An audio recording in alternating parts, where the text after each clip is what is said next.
Welcome to our channel. Hollywood Movie Review. Scream 7 2026 Movie Review. Scream 7 is a 2026 American slasher film directed by Kevin Williamson and written by Williamson and Guy Busick. It is the sequel to Scream 6, 2023, and the seventh installment in the Scream film series. The film stars Neve Campbell, Jasmin Savoy Brown, Mason Gooding, David Arquette, Matthew Lillard, and Courtney Cox reprising their roles from the previous films, with Isabel May, Anna Camp, Michelle Randolph, Jimmy Tatro, McKenna Grace, Asa Gurman, Celeste O'Connor, Sam Reckner, Mark Consuelos, Tim Simons, and Joel McHale also starring. The film follows Sidney Prescott, whose daughter Tatum is targeted by a new Ghostface killer. Following the exit of Scream 2022, and Scream 6 directors Matt Bettinelli-Olpin and Tyler Gillette in August 2023, Christopher Landon was hired to direct the seventh Scream film. However, the film went through a creative retooling after Spyglass Media Group fired star Melissa Barrera in late 2023, with Jenna Ortega and Landon departing soon after. In March 2024, Campbell confirmed her return to the franchise after being absent from Scream 6, with Williamson hired to direct Scream 7 after serving as writer and producer of the early films in the series. Filming began in January 2025 and concluded that March. Scream 7 premiered at the Paramount Pictures studio lot on February 25, 2026, and was released in the United States on February 27, by Paramount Pictures. The film received generally negative reviews from critics but became the highest-grossing film of the series and the second highest-grossing slasher film in unadjusted dollars, grossing $214 million worldwide against a production budget of $45 million. In Woodsboro, Stab fan Scott and his girlfriend Madison visit Stu Macher's house after hearing rumors that he might have survived having a television dropped on his head.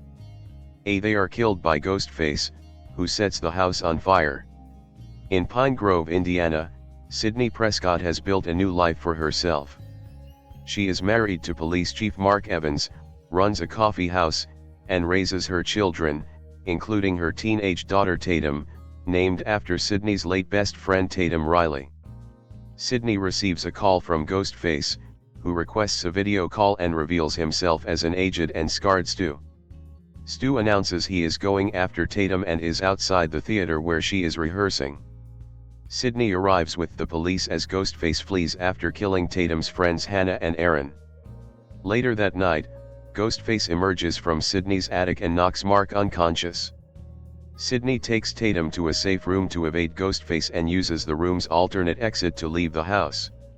Ghostface tries to stab Sidney and Tatum through the wall but is eventually fatally run over by Gail Weathers and her assistants Mindy and Chad Meeks Martin. Once unmasked, Sidney recognizes the killer as Carl Gibbs, a murderer who escaped from a nearby mental institution and bought coffee from her earlier. Sidney visits the institution, where Supervisor Marco Davis recognizes Stu as a recently released John Doe that had no memory from before he was in Woodsboro and lived in the room next to Carl. While Sidney agrees to be interviewed by Gail on live television to lure Stu, Tatum meets her boyfriend Ben, her friends Chloe and Lucas, and the Meeks twins at a tavern. Unbeknownst to them, Mark is ambushed and repeatedly stabbed by Ghostface at home. When the interview ends, Stu calls Sidney and warns that he is outside the tavern. Tatum becomes suspicious of Ben when she finds a laptop in his car running a test to deepfake his face into Stu. She knocks him out and runs away. Ghostface injures the Meeks twins and kills Chloe and Lucas before chasing Tatum through the streets. Ben finds her, but Ghostface kills him, and Tatum flees to Sidney's coffee house. Following Sidney's call instructions, Tatum retrieves a gun from her office and shoots Ghostface from behind a wall but finds a second Ghostface at the front door. Stu calls Sidney and reveals Tatum is now being held captive at home. Sidney finds a televised message from Stu, who then proceeds to change his appearance into previous Ghostface killers Nancy Loomis and Roman Bridger, as well as Gail's late ex-husband Dewey Riley, to tell Sidney he is returning to how the original Woodsboro killings started, a person being forced to watch a captive beloved at home. B. Sydney finds Tatum tied to a chair while Ghostface holds her at knife point. Ghostface reveals himself as Marco, who explains he used his previous experience in information technology to create Stu. He then drags in a wounded Mark as the second Ghostface unmasks to reveal Sydney's neighbor Jessica Bowden. She explains that after reading Sydney's autobiography, she came to the conclusion that Sydney succeeded because she killed those who tormented her, prompting Jessica to murder her abusive husband, as well as her son Lucas, whom she considered very similar to her husband. When Sydney disappeared from public life and was not present during the New York City killings, Jessica was disappointed and spent time at the mental institution where she met Marco after discovering where Sydney had moved to. Jessica also explains she will turn Tatum into the new Sydney by repeating the traumatic events that turned Sydney into a final girl. Mark cuts Tatum free, and she attacks Jessica as Sydney shoots Marco dead. Jessica flees, and Sydney chases her before they fight, only stopping once Tatum shoots Jessica. When Jessica attacks again, both Sydney and Tatum repeatedly shoot her in the head. In the aftermath, Mark is taken to the hospital, and Sydney thanks Gail for having her back and tells Tatum about her namesake. With Gail's blessing, Mindy provides an impromptu news report about the night's events. During the premiere of Scream 6, 2023, co-director Matt Bettinelli-Olpin said, "We want to be watching Scream movies whether we're involved or not for the rest of our lives." Both Bettinelli-Olpin and co-director Tyler Gillette previously expressed interest in December 2022 in bringing Neve Campbell's character Sidney Prescott back in future sequels, after Campbell declined to return in Scream 6 due to a pay dispute with the film's producers. The budget was $45 million, before prints and advertising, which was co-financed 50/50 by Spyglass Media Group and Paramount Pictures. In August 2023, Bettinelli-Olpin and Gillette exited the project due to scheduling conflicts with their film Abigail, 2024. Christopher Landon was hired in their place. That same month, pre-production was suspended due to the 2023 SAG-AFTRA strike. On November 21, 2023, it was reported that Melissa Barrera, who starred as Sam Carpenter in Scream, 2022, and Scream 6, had been fired from the seventh film due to pro-Palestinian social media posts about the Gaza war, in which Barrera accused the Israeli government of manipulating the Holocaust to boost the Israeli arms industry. Spyglass claimed Barrera's posts were anti-Semitic, which Barrera denied. The following day, Deadline Hollywood reported that Jenna Ortega would not reprise the role of Tara Carpenter due to scheduling conflicts with her starring role as Wednesday Addams in the second season of the Netflix television series Wednesday, 2025. Ortega later refuted this, stating in an April 2025 interview that she left due to the changes in the creative team and cast, stating, "The Melissa stuff was happening, and it was all kind of falling apart. If Scream 7 wasn't going to be with that team of directors and those people I fell in love with, then it didn't seem like the right move for me in my career at the time." It was then reported that the film would go through a creative retooling, with the intention of bringing back other actors from the franchise, like Campbell, along with Patrick Dempsey, who portrayed Mark Kincaid in Scream 3, 2000. In December 2023, Landon announced that he had officially exited the film weeks prior. He later explained he felt without Barrera the film he had signed on to direct no longer existed, and therefore there was no reason for him to continue. Despite the fact that Landon was not involved in the studio's actions, he faced backlash and harassment from some Barrera fans online, to the point of having threats leveled against him and his family. "People were threatening to kill me and my family, to the point where the FBI was getting involved. I got messages saying, 'I'm going to find your kids, and I'm going to kill them because you support child murder.'" The head of security at various studios and the FBI had to examine the threats. The writing changes cost the production around $500,000 in rewrites. Those changes happened alongside production changes. Skydance Media, led by David Ellison, reached a deal to merge with Paramount Global in July 2024, with the deal completed shortly after production wrapped. in August 2025. Paramount Pictures also changed leadership during production, with Dana Goldberg and Josh Greenstein installed as new co-chairs and Josh Goldston as head of marketing. The success of the film after its rocky start was considered a win for the new executive team, as it was the first film distributed and marketed by the new team. In March 2024, Campbell posted on her Instagram account that she would return as Sydney. She also confirmed that Kevin Williamson, writer and producer of previous Scream films, would direct from a script by Guy Busick, based on a story by Busick and James Vanderbilt. Campbell's return was supported by many of her movie colleagues, including David Arquette. Later that month, Courtney Cox and Dempsey were in talks to reprise their respective roles as Gale Weathers and Kincaid. It was reported that Campbell was paid $7 million and Cox $2 million in November. Isabel May was cast to portray Sydney's daughter. In December, Celeste O'Connor, Asa Gurman, McKenna Grace, Sam Reckner, and Anna Camp joined the cast in undisclosed roles. That same month, Mason Gooding and Cox signed on to reprise their roles from the previous films.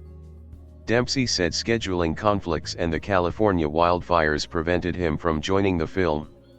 In January 2025, it was announced that Roger L. Jackson would return as the voice of Ghostface and Jasmin Savoy Brown would reprise her role from the previous two films, with Joel McHale cast as Sydney's husband, and Mark Consuelos joining in an undisclosed role. Matthew Lillard and Scott Foley were also cast in the film, who previously portrayed Stu Macker and Roman Bridger in Scream, 1996, and Scream 3, respectively. In February, Ethan Embry joined the cast. In March 2025, David Arquette was confirmed to reprise his role as Dewey Riley, a character killed in Scream, 2022, alongside Michelle Randolph and Jimmy Tatro in undisclosed roles. Arquette was surprised the news about his return leaked, as his reprisal was meant to be a surprise and not a spoiler. Tim Simons was revealed as part of the cast in October 2025. In December 2025, Skeet Ulrich revealed that he was originally supposed to return as Billy Loomis in the original version of Scream 7 as part of a 3-film arc, but following Barrera's firing and the film's creative retooling, he confirmed he was no longer set to appear in the film. McKenna Grace revealed that she originally auditioned for the role of Sydney's daughter Tatum, but she ended up getting the role of Hannah instead. Principal photography began in Atlanta, Georgia, on January 7, 2025, and concluded on March 12. According to Campbell, filming was scheduled to begin in September 2024 and was then delayed until December 2024 due to scheduling issues. Kevin Williamson revealed that the film originally had an alternate ending shown to test audiences that was ultimately cut out, revealing that the Stu Macker character was actually still alive. The film was scored by Marco Beltrami, returning from the first 4 installments. In late August 2025, Beltrami divulged on his Instagram account that he, alongside an orchestra, had completed work on the score in Budapest. He additionally released snippets, which included new compositions titled What's in a Name and School Drama. Other excerpts featured the franchise's classic piece Sydney's Lament, as well as an orchestral reinvention of the theme called Mrs. Evans' Lament. The film also features 5 original songs, including Twisting the Knife by Ice Nine Kills, featuring McKenna Grace, Rearranging Scars by Swaco, Criminal by Jesse Murph, The Kill by Stella Lefty and Creepin' by Don Tolliver. Scream 7 premiered at the Paramount Pictures studio lot in Los Angeles on February 25, 2026, and was released in the United States on February 27, including in IMAX, a first for the series. Scream 7 was released for digital rental and purchase on March 31, 2026, including over 40 minutes of bonus content such as deleted scenes and behind-the-scenes material. It is scheduled for release on DVD, 4K Ultra HD, and Blu-ray on June 16, 2026. Scream 7 has grossed $122 million in the United States and Canada, and $92 million in other territories, for a worldwide total of $214 million. It was the highest-grossing launch ever for a horror movie released in February. On February 5, 2026, Deadline Hollywood reported that the film was on track for a mid-$30 million domestic opening weekend, which would place it second behind Scream 6's $44.4 million domestic opening weekend. By the week of its release, estimates were raised to $40 million. The film made $7.8 million from Thursday night previews, a franchise record, and revising weekend estimates to $59 million. It opened to $63.6 million, topping Scream 6 as the largest for the franchise, though below Scream 2 and Scream 3 when adjusted for ticket price inflation. In its second weekend, the film dropped 74%, and made $17.3 million.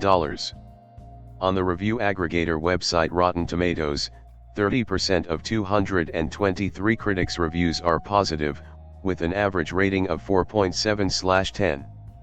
The website's consensus reads, "Less a return to Scream's roots than a disappointing creative regression, this seventh entry draws little blood with its dull knife of a script."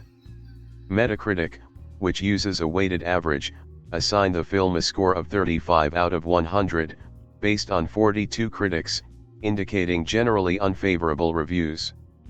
Audiences polled by CinemaScore gave the film an average grade of B on an A+ to F scale, tied with Scream 4 for the lowest of the series, while 61% of those surveyed by Post-Track said they would definitely recommend it. The Guardian's Benjamin Lee gave the film a 3 out of 5 stars, and called it a scrappy, passably entertaining new chapter that limps to the screen with wounds on show. William Bibiani of The Wrap wrote, "It's not that Scream 7 is a bad Scream movie. There are no bad Scream movies, yet. Even the worst one is kind of alright, and this is the worst one.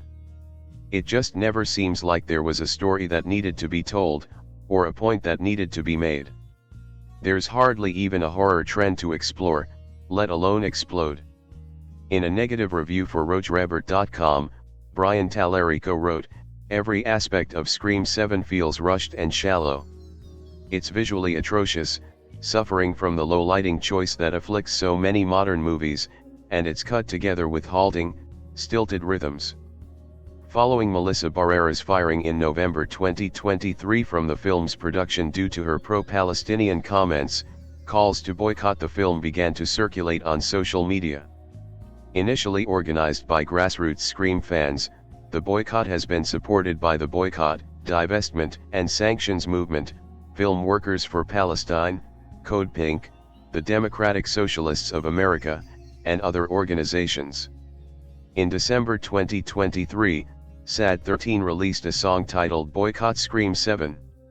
The film's premiere in Los Angeles was protested by pro-Palestinian demonstrators organized by Entertainment Labor for Palestine, Code Pink LA, and the Los Angeles chapter of Jewish Voice for Peace. Variety estimated there were about 25 protesters, while The Wrap reported that there were dozens. Ahead of the film's release, Paramount Pictures and Spyglass filed a lawsuit against ALT Orion Ghost Factory, who had threatened to initiate litigation over rights to the Ghostface mask after claiming ownership of the mask. In May 2026, Paramount and ALT Orion resolved their dispute and dismissed their lawsuits against each other. By the film's release, an eighth film was reportedly in development. Campbell also expressed interest in making an eighth film. On March 31, 2026, it was announced that Lila Zuckerman and Nora Zuckerman would be penning the script to Scream 8, with the film being confirmed to already be in development through Paramount and Spyglass. Genuinely inept in every way, Scream 7 is far and away the worst of the franchise, a shallow rendering of things that worked better in other films. While director Kevin Williamson and co-writer Guy Busick think they're appealing to fans by playing the hits, it's all done in such an ugly, boring, craven, but not craven, manner that those who love the series most of all, including yours truly, are likely to be the most disappointed. Every one of the hits, especially the opening murder, and the final reveal of the killer, plays like a cover so lame that you wonder why you even liked the song in the first place. And every time the film threatens to do something new, including some themes that could have been developed into an interesting new telling of this tale, it reverses course and goes through the stabby motions as half-heartedly as possible. Even the kills are boring and truly vicious in ways that Wes Craven's film rarely were. Some critics felt like the last two movies didn't quite capture the spirit of the four Craven originals. We didn't know how good we had it. Scream 7 opens with a stab fan named Scott, Jimmy Tatro, bringing his girlfriend Madison, Michelle Randolph, to the famous Macker house, where the action of the first and fifth films ended. Of course, everyone knows they're going to die, but even this opening sequence hints at problems to come in the film, including an uninspired, brutal demise for Madison, and almost no connection to the rest of the action of the movie. It's the first of many signs that the script has gone through numerous rewrites, all of them aimed at profit over creativity. If you're completely unaware of how this movie got so messy, Melissa Barrera, who played Sam in the last two movies and was clearly set up as the new Sidney Prescott of the series, was fired in November 2023 when she spoke out against the genocide in Gaza. The next day, Jenna Ortega left the production, either out of loyalty, scheduling conflicts, or the fact that directors Matt Bettinelli-Olpin and Tyler Gillette weren't returning, depending on which report you believe. With Barrera and Ortega gone, the producers panicked, calling not just Williamson but Neve Campbell, hoping that her return to the series would give it enough spark to overcome the production shift. Bluntly, it does not. Campbell doesn't do anything specifically wrong, but one can feel the troubled production process in every aspect of this film. It's a film that's constantly feigning to ideas like the prevalence of AI and how overprotectiveness can pass along generational trauma, but it steadfastly refuses to do anything with them, as if the overriding message on the production office whiteboard was nothing new. Campbell isn't the only familiar face, as Sidney gets a video call from none other than Stu Macker, Matthew Lillard, early in the film, as he threatens to kill Sid's daughter Tatum, Isabel May. Before you know it, Tatum's friends are being hunted by Ghostface, but is it really Stu? Or could one of Tatum's friends be deep-faking the legendary killer? Suspects and victims include Tatum's boyfriend Ben, Sam Reckner, her friend Chloe, Celeste O'Connor, another pal named Hannah, McKenna Grace, and movie lover Lucas, Asa Gurman. It's clear that Williamson wants this crew to feel like the original cast of Scream, right down to a Randy-esque movie nerd, but none of them have anything approaching a personality. May is notably bland, never holding the camera the way Campbell did in the early films, although it's likely because Williamson never gives her enough to do to prove that she could. When Courtney Cox's Gale Weathers and the twins from the last two movies, Mindy, Jasmin Savoy Brown, and Chad, Mason Gooding, pop up around halfway through, Scream 7 finally comes to life a bit, but it actually serves to show just how much spark has been missing up to this point. And Williamson doesn't give the trio nearly enough to do to properly rescue the movie, returning to his truly inane plot as it hurtles toward the dumbest killer reveal in a slasher movie in a very long time. And, yes, I did see last year's I Know What You Did Last Summer reboot. Every aspect of Scream 7 feels rushed and shallow, including the filmmaking. It's visually atrocious, suffering from the low lighting choice that afflicts so many modern movies, and it's cut together with halting, stilted rhythms. The awkward pauses between the dialogue in the first act are so odd that it almost feels like a bit, but it's just a reminder that someone who made his name on writing young characters has forgotten how they talk 3 decades later. The way this movie tries to weave tech/AI into its narrative truly feels like old men yelling at clouds. In the end, the worst thing about Scream 7 may be how utterly forgettable the entire film turned out to be. When the wheels came off the production in 2023, everyone involved had two options: start over or go back to the beginning. In our nostalgia-driven era, it makes sense that they chose the latter, but they ended up proving the old truth that you really can't go home again. Not even Sidney Prescott. Scream 7 picks up where the last movie left off, but it focuses on actress Neve Campbell's popular character, Sidney Prescott, now Evans, who's trying to protect her teenage daughter, Tatum, from a new Ghostface killer, who may be more than one person. Scream 7 ditches some of the previous movie's politically correct content to focus on a family fighting evil, but it still has lots of extreme violence, plenty of gratuitous strong foul language and examples of youth rebellion. The movie opens with a young man and his girlfriend entering a haunted house museum of the house that featured the brutal killings in the last movie. A Ghostface podcast fanatic, the man is excited about the museum's references to the murders that happened in the house. The girlfriend couldn't care less. She's just there to please her boyfriend. Of course, they get a rude awakening when a Ghostface killer attacks them and burns the house down after killing them. Cut to Sydney's daughter, Tatum, in her bedroom with her boyfriend, Ben, who snuck in through the window. They start kissing on the bed, but Tatum's mom appears, chastising her daughter and shooing Ben out the front door. The movie reveals that Tatum's upset because her mom, Sydney, never wants to talk to her about her past. Over the years, Sydney has grown from being a victim to being a heroine who personally confronts each Ghostface killer and defeats them. Tatum is rehearsing for a school play where she plays the Saint Bernard in some kind of Peter Pan and Tinker Bell story. Her mother gets a video call from someone who looks like Stu, the Ghostface killer's accomplice in the first movie, who Sydney eventually killed. Sydney thinks the face may be a deepfake, but she's not totally sure. Meanwhile, Tatum is searching the property room in the theater basement while the Ghostface killer brutally murders her friend, Hannah. Hannah was on the stage working with a flying harness in her Tinker Bell role while a boy named Aaron manipulated the harness backstage. The killer murdered Aaron first, which left Hannah hanging at his mercy. In Scream 7, Sidney Prescott squares off against the franchise's scariest villains yet, her rebellious teenage daughter and the threat of AI. Without a doubt, Kevin Williamson's return to the franchise is the laziest of the bunch, utterly disconnected from what made his and Wes Craven's creation so interesting in the first place, reliant on the exact same horror tropes that they once parodied and commented on so profoundly in 1996. For fans of the franchise, hell, for fans of horror writ large, Scream May 7th feel like nothing but a waste of time.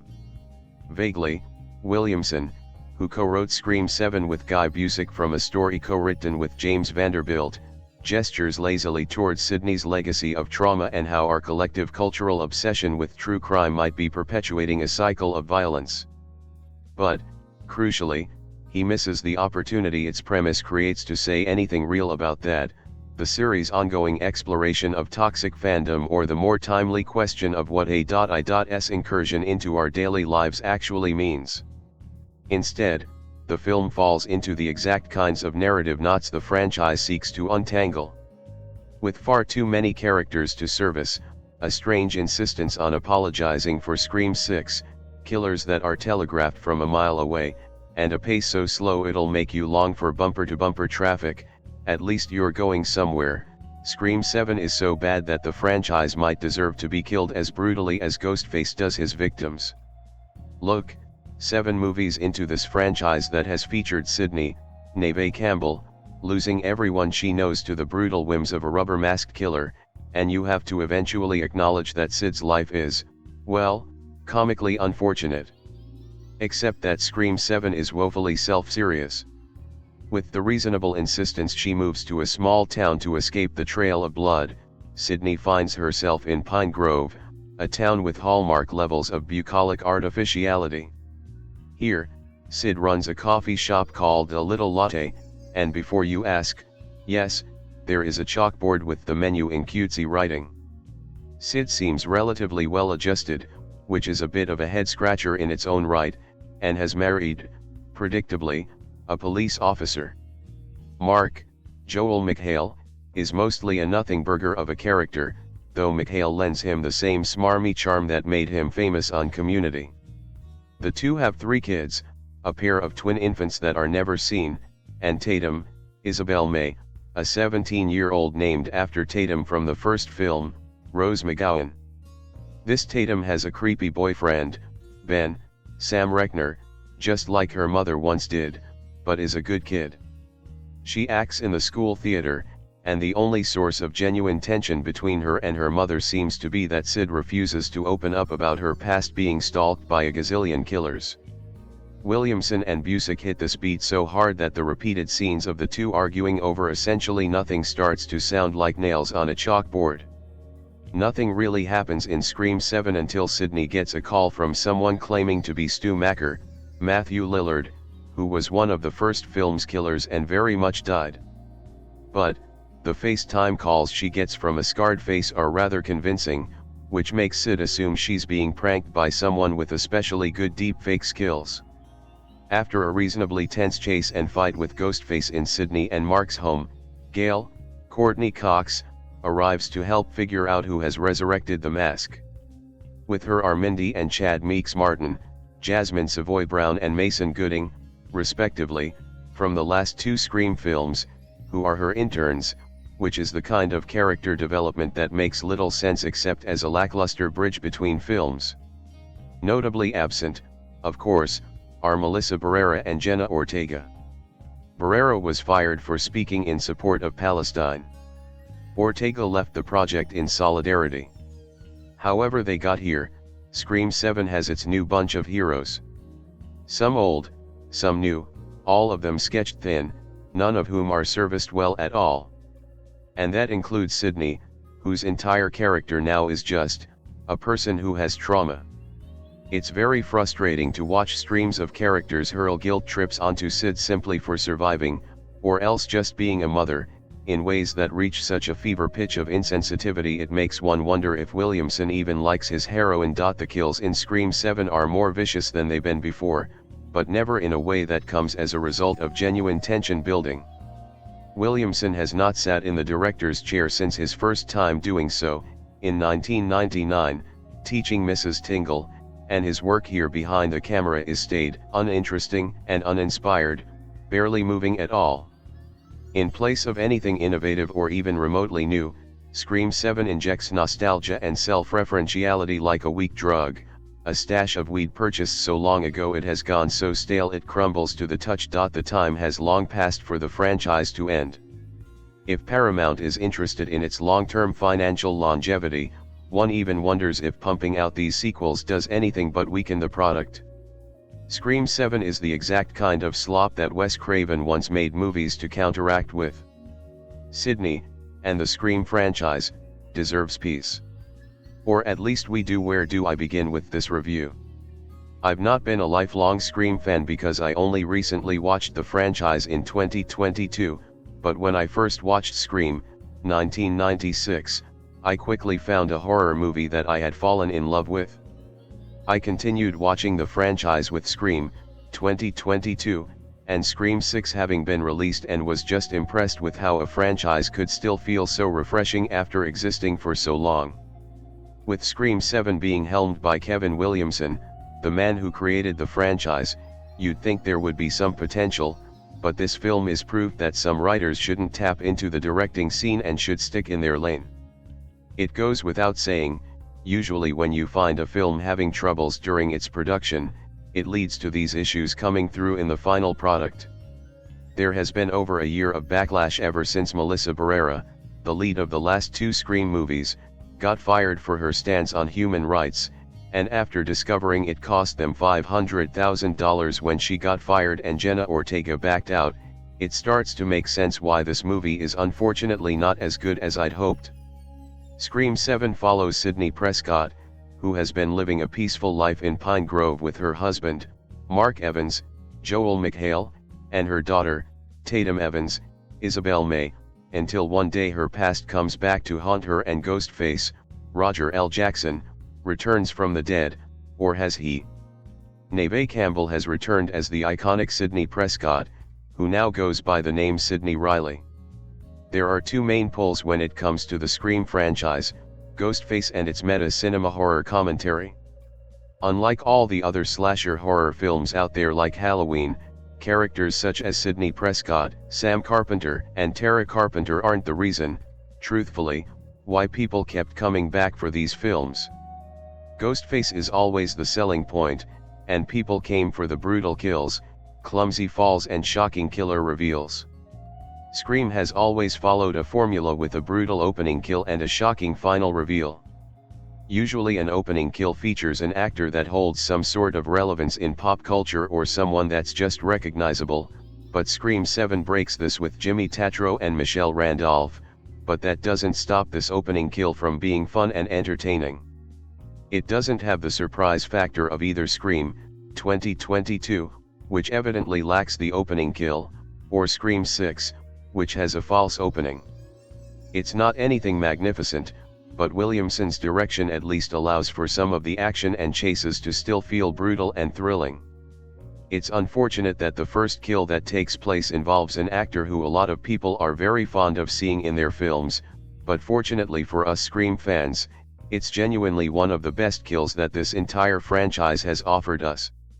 Scream hasn't always been an insanely brutal franchise, but with Ghostface taking it up a notch from the last two installments, it's the kind of standard that's expected from future kills. The kill wasn't only just gruesome, it was extravagant, and how Kevin Williamson chose to shoot it shows that he has somewhat of the capability to direct a Scream movie but, for whatever reason, chooses to not stick with this same attitude throughout. There is about one other kill that takes place in a tavern during the second act of the movie. It's quite easily one of the greatest locations for a brutal Ghostface attack to take place, but yet, there isn't one. All the deaths that take place here are tame except for one, which uses the location to great effect, but you're just left unsatisfied, as when there's one great thing about Scream 7 to talk about, there are 10 baffling and horrendous decisions that follow. A lot of Scream 7 relies on nostalgia baiting, and I'll be honest, I'm sometimes one to fall completely for that tactic, but that approach fails with this movie due to one of its previous entries. Mason Gooding and Jasmin Savoy Brown return as both Chad and Mindy Meeks Martin respectively, and a part of me sometimes wishes they were the leads. They remain a lot of fun to watch with their snarky remarks, and Mindy essentially tells the audience that the killer's motives and also the film's gimmick are nostalgia. Unfortunately, this scene isn't fleshed out like you'd usually find it with the previous Scream movies, as Kevin Williamson opts to step away from the meta-commentary. At 3, possibly even 4, separate points, there are references made to Neve Campbell not having appeared in New York, with one of those mentions being egregious and my personal last straw. Scream 7 completely disregards the events of the last two movies, and this leads to the final killer reveal being the most disappointing one yet in the entire franchise. The decision to kill off literally almost every character, leaving the actual culprits left, was possibly the worst thing they could have done, and it doesn't help that from one scene, you can guess one of the killers without fail due to their dialogue just giving everything away to the audience. If you were to take the names of every character that makes an appearance in Scream 7 and put them into a randomizer, you'd likely get a better group of killers than what we were subjected to. Scream 7's defining trait is gone, but what social commentary does it have to say if there's no meta-cinema dialogue?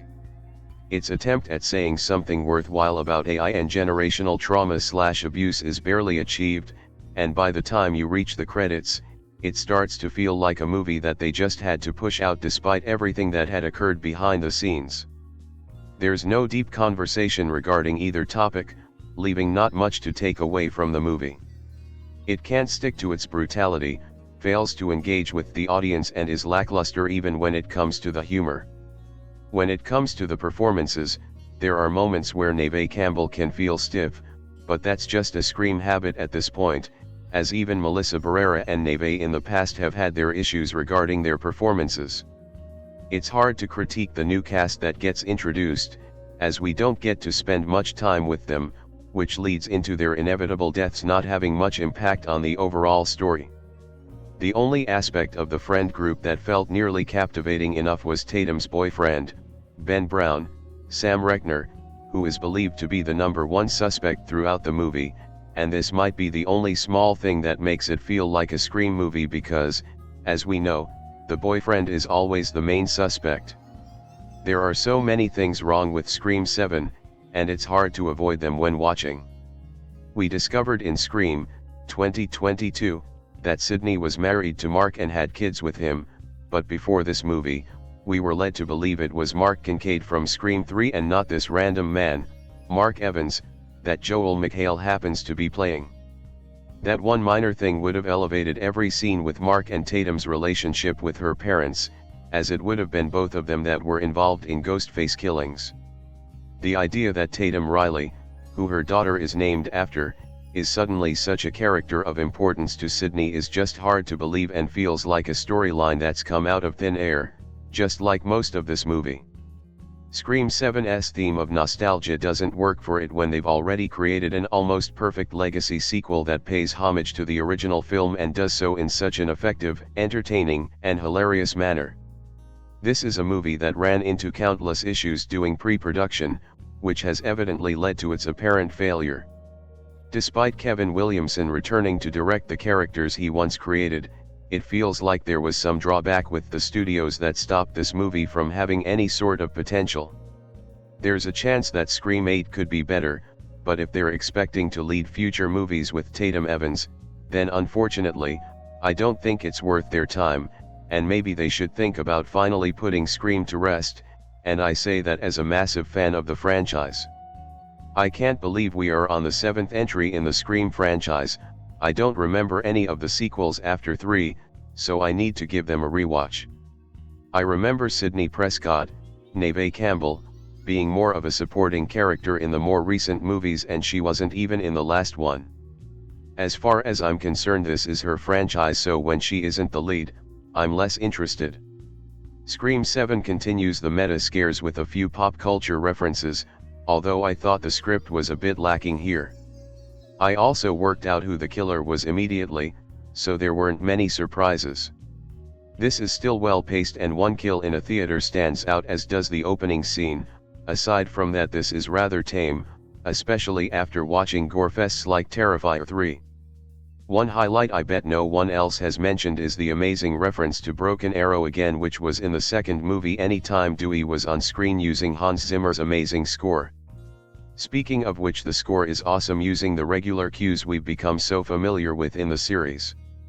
If this is the final entry in the Scream franchise, I'd be happy with that as it feels wrapped up nicely and it would just feel dragged out otherwise. I'm surprised it's even gone on this long as it ended fine with me at part 3, but since when do horror franchises ever end? Overall, Scream 7 feels like the original 3 movies and maybe my favorite entry since the third. I need to rewatch the others as I don't remember much about them, but this is still a consistently fun franchise. This past week I had the great experience of watching all of the Scream movies in sequential order, starting with the 1996 original directed by Wes Craven and ending with the 2023 film Scream 6, directed by Matt Bettinelli-Olpin and Tyler Gillette. All of this was in preparation to go see Scream 7, directed by the writer of the original film, Kevin Williamson, in theater with my movie-going friend, Aaron. We're both big horror fans, and so when a new installment in a legendary slasher drops, you know we're both going to be in the cinema for the experience. In an interesting move we decided to get D-Box seats. D-Box essentially moves and shakes your seat around in accordance with the action on screen. It was something neither of us had checked out before, so we figured fuck it, why not? Let's try something new. Let's get some novelty on the go. As far as the D-Box experience goes, it was actually kind of fun. I wouldn't pay for it every time, but for an action-heavy movie like this with people flipping over tables and jumping out of windows, I thought it did actually add something to the experience. Scream 7 takes place after the events of Scream 6 but is only loosely related to what happened in that film. In the town of Pine Grove, Sidney Prescott, Neve Campbell, has settled down. She is married to the town's police chief, Mark Evans, Joel McHale, and they have a few children. While her youngest kids are away and being taken care of by Mark's mother, Sidney struggles with her oldest child, Tatum, Isabel May, who is a teenager, and who is named after Tatum Riley, Sidney's high school best friend who was murdered in the events of the original Scream film. Ghostface, Roger L. Jackson, returns, this time targeting Sidney and her family, and once again using spooky phone calls to psych them all out. After Tatum's friends are attacked at school, It's another case of whodunit as people try to figure out who is after Sidney and co this time around. I was initially a bit disappointed that Melissa Barrera and Jenna Ortega didn't return as Sam and Tara Carpenter when the previous two films focused entirely on them as main characters. Neve Campbell wasn't even in Scream 6. However, once the story got going and the film focused a bit more on the character of Tatum, I was invested. I thought the film's focus on the relationship between Tatum and Sidney was probably its best aspect, as it shows Sidney clearly struggling with being a parent while simultaneously being a semi-public figure and something of a true crime celebrity. Tatum meanwhile feels distant from her mom because Sidney essentially refuses to open up to her about the past, believing that because her life story has been on display in the Stab movies as well as the countless books written about it, whether by Gail Weathers, Courtney Cox, or her own book Out of Darkness, she doesn't need to tell Tatum about it. They have an interesting dynamic and I actually found it to be kind of sweet. The film's worst aspects, however, also relate to the story, particularly the reveal of who Ghostface is this time around, as well as the mystery behind it, and their motivation. I was actually pleasantly surprised by Scream 6 when it was revealed that the killers were, at least in a way, amassing a shrine as a sort of cult-like reverence for Ghostface and the Woodsboro murders, though I felt the idea was underdeveloped. In Scream 7 the movie posits the return of Stu Macher, Matthew Lillard, as a possible answer for who the killer is, though it goes through great pains to cast a shadow of doubt as to whether or not it's Macher actually doing the killing, going so far as to have Sidney suspect that the threatening video calls she's receiving are generated with AI. It makes sense considering how easy it is to pull that sort of thing off these days. However, when it's eventually revealed that the killers are Jessica Bowden, Anna Camp, Sidney's neighbor, and Marco Davis, Ethan Embry, an employee at a nearby mental health institution who allegedly took care of Stu, it didn't quite sit well with me.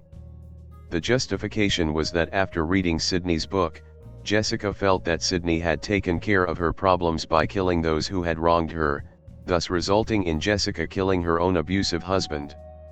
When Sidney disappeared from public life, Jessica was disappointed, and so moved next door to her and befriended her, then sought out to turn Tatum into the new Sidney by recreating the conditions of the original Woodsboro murders. It's all extremely convoluted, but I guess every Scream film since the second installment has been convoluted, to a point where it feels like that is the point. Though that may be the case, I actually thought this was a pretty strong sequel in just about every other regard.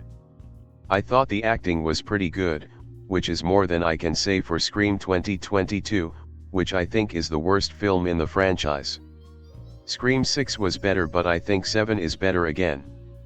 Campbell, Cox, and David Arquette, the returning stars of the original trilogy, were all very clearly phoning it in the 2022 film, but in this movie Campbell and Cox actually seemed to give a shit. I also thought Isabel May was great as Tatum, and totally sells the terror of being stalked by Ghostface. The supporting cast of Killables are fine. I don't really have anything to say about them one way or the other save for this one moment between Chloe Parker, Celeste O'Connor, and Lucas Bowden, Asa Gurman, where Chloe hits on him because he's creepy. It was a cute little character moment that they get to experience before they're both mercilessly eviscerated by Ghostface.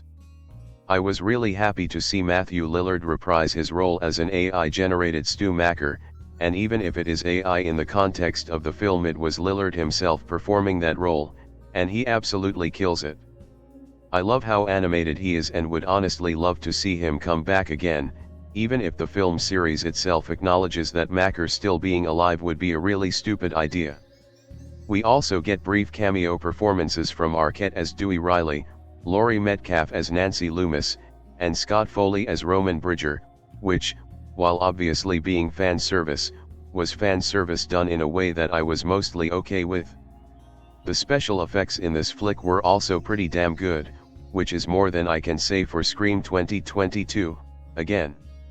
I don't know why that film dropped the ball so badly in so many ways, but both Scream 6 and Scream 7 greatly improved on just about everything that movie fucked up. There are a number of kills in this movie that are just utterly and completely brutal and left my mouth agape. There's a scene where Tatum's friend Hannah Thurman, McKenna Grace, is left dangling from a harness on a stage during a rehearsal for a play when Ghostface shows up and starts swinging her back and forth, cutting her every time she gets close, before eventually disemboweling her. There's a fantastic shot that features her corpse swinging back and forth, with the intestines hanging out, lit up by a blue stage light.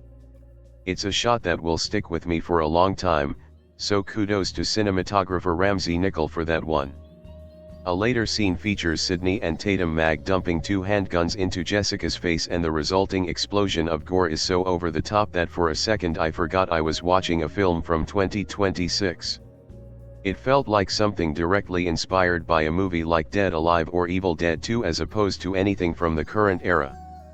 I also think special mention should be given to the opening scene of the film, which features two red herring characters, as Scream movies usually do, showing up to the original Macker house, which has since been turned into a museum and gallery of sorts for the Stab movies and the Ghostface killings.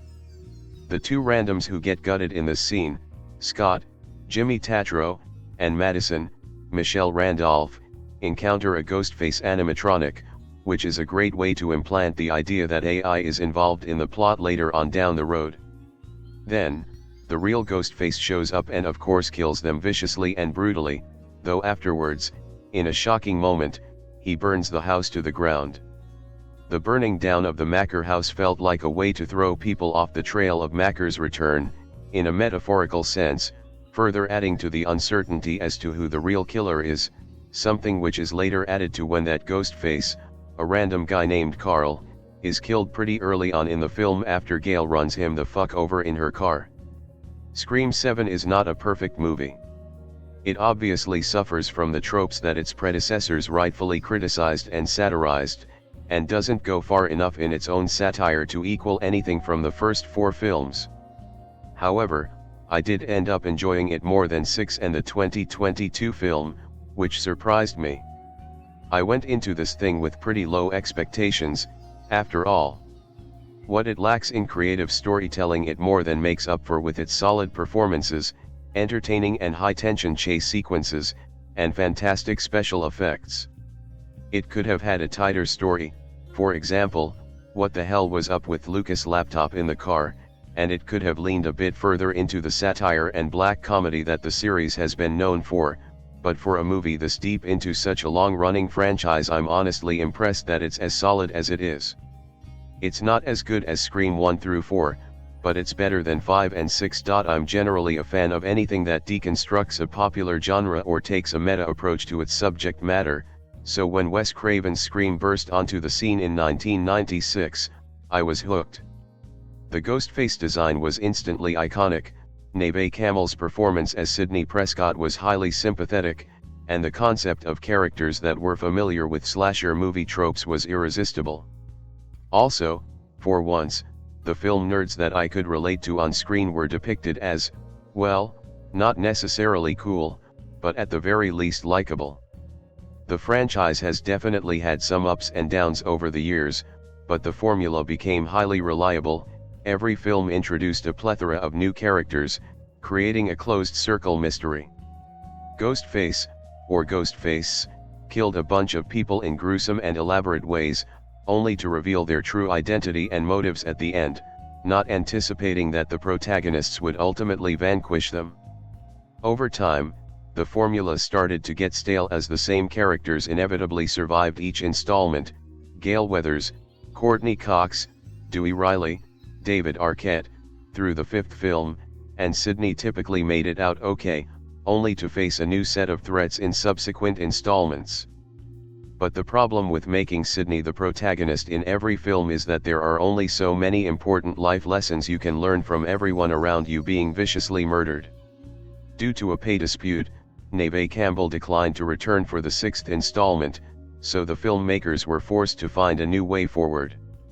Continuing the story from Scream V, which was simply titled Scream, Scream 6 focused on a new core four of Sam Carpenter, Melissa Barrera, her half-sister Tara, Jenna Ortega, Tara's boyfriend Chad, Mason Gooding, and Chad's twin Mindy, Jasmin Savoy Brown.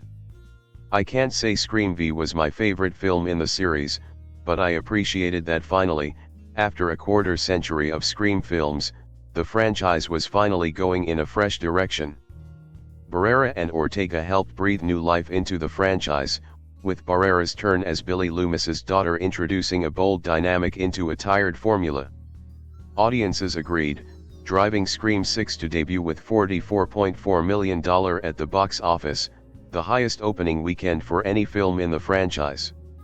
It would eventually become the most financially successful Scream film. Meanwhile, Barrera and Ortega's careers were heating up, setting the stage for an ultra-successful Scream 7 with the co-leads back at it in another Ghostface whodunit. In fall 2023, following the Hamas terror attacks in Israel, Barrera made a series of posts on her Instagram page, resharing a post accusing Israel of genocide and ethnic cleansing, among others. Spyglass Media Group, which controls the rights to the Scream franchise, cut ties with Barrera, deeming her posts anti-Semitic and crossing the line into hate speech. Ortega and director Christopher Landon, originally slated to direct the seventh film, departed soon after. Another shakeup was required and the script was retooled to bring Neve Campbell and Courtney Cox back into the mix, with huge paydays to accompany them. I think history will show that Barrera's posts came from a pretty reasonable position, given all that's transpired in the 2.5 years since then. Spyglass's actions have prompted an uproar from activists, who want audiences to reject Scream 7 lest its success lead to chilled speech in Hollywood.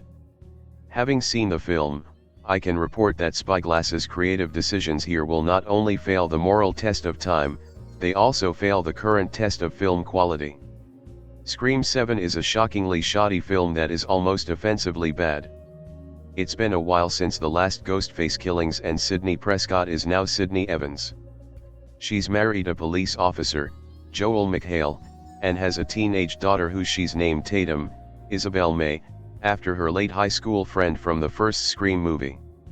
When a new Ghostface resurfaces, Sydney teams up with Gale Weathers, with Mindy and Chad as journalists in training accompanying her, to try to unravel the latest mystery of who's hunting her. Even at their worst, the Scream films have always at least tried to inject interesting ideas about fandom and horror culture into their storylines. That trend comes to an end with Scream 7. While there are some perfunctory nods to the idea of franchise horror films and AI deepfakes, this film is not only bereft of any ideas, it doesn't even seem to realize that ideas were an important part of its legacy, doubly strange because Kevin Williamson, who wrote the first Scream film, directs this one. The franchise's sin was that it developed an over-reliance on Sidney Prescott's character as an anchor.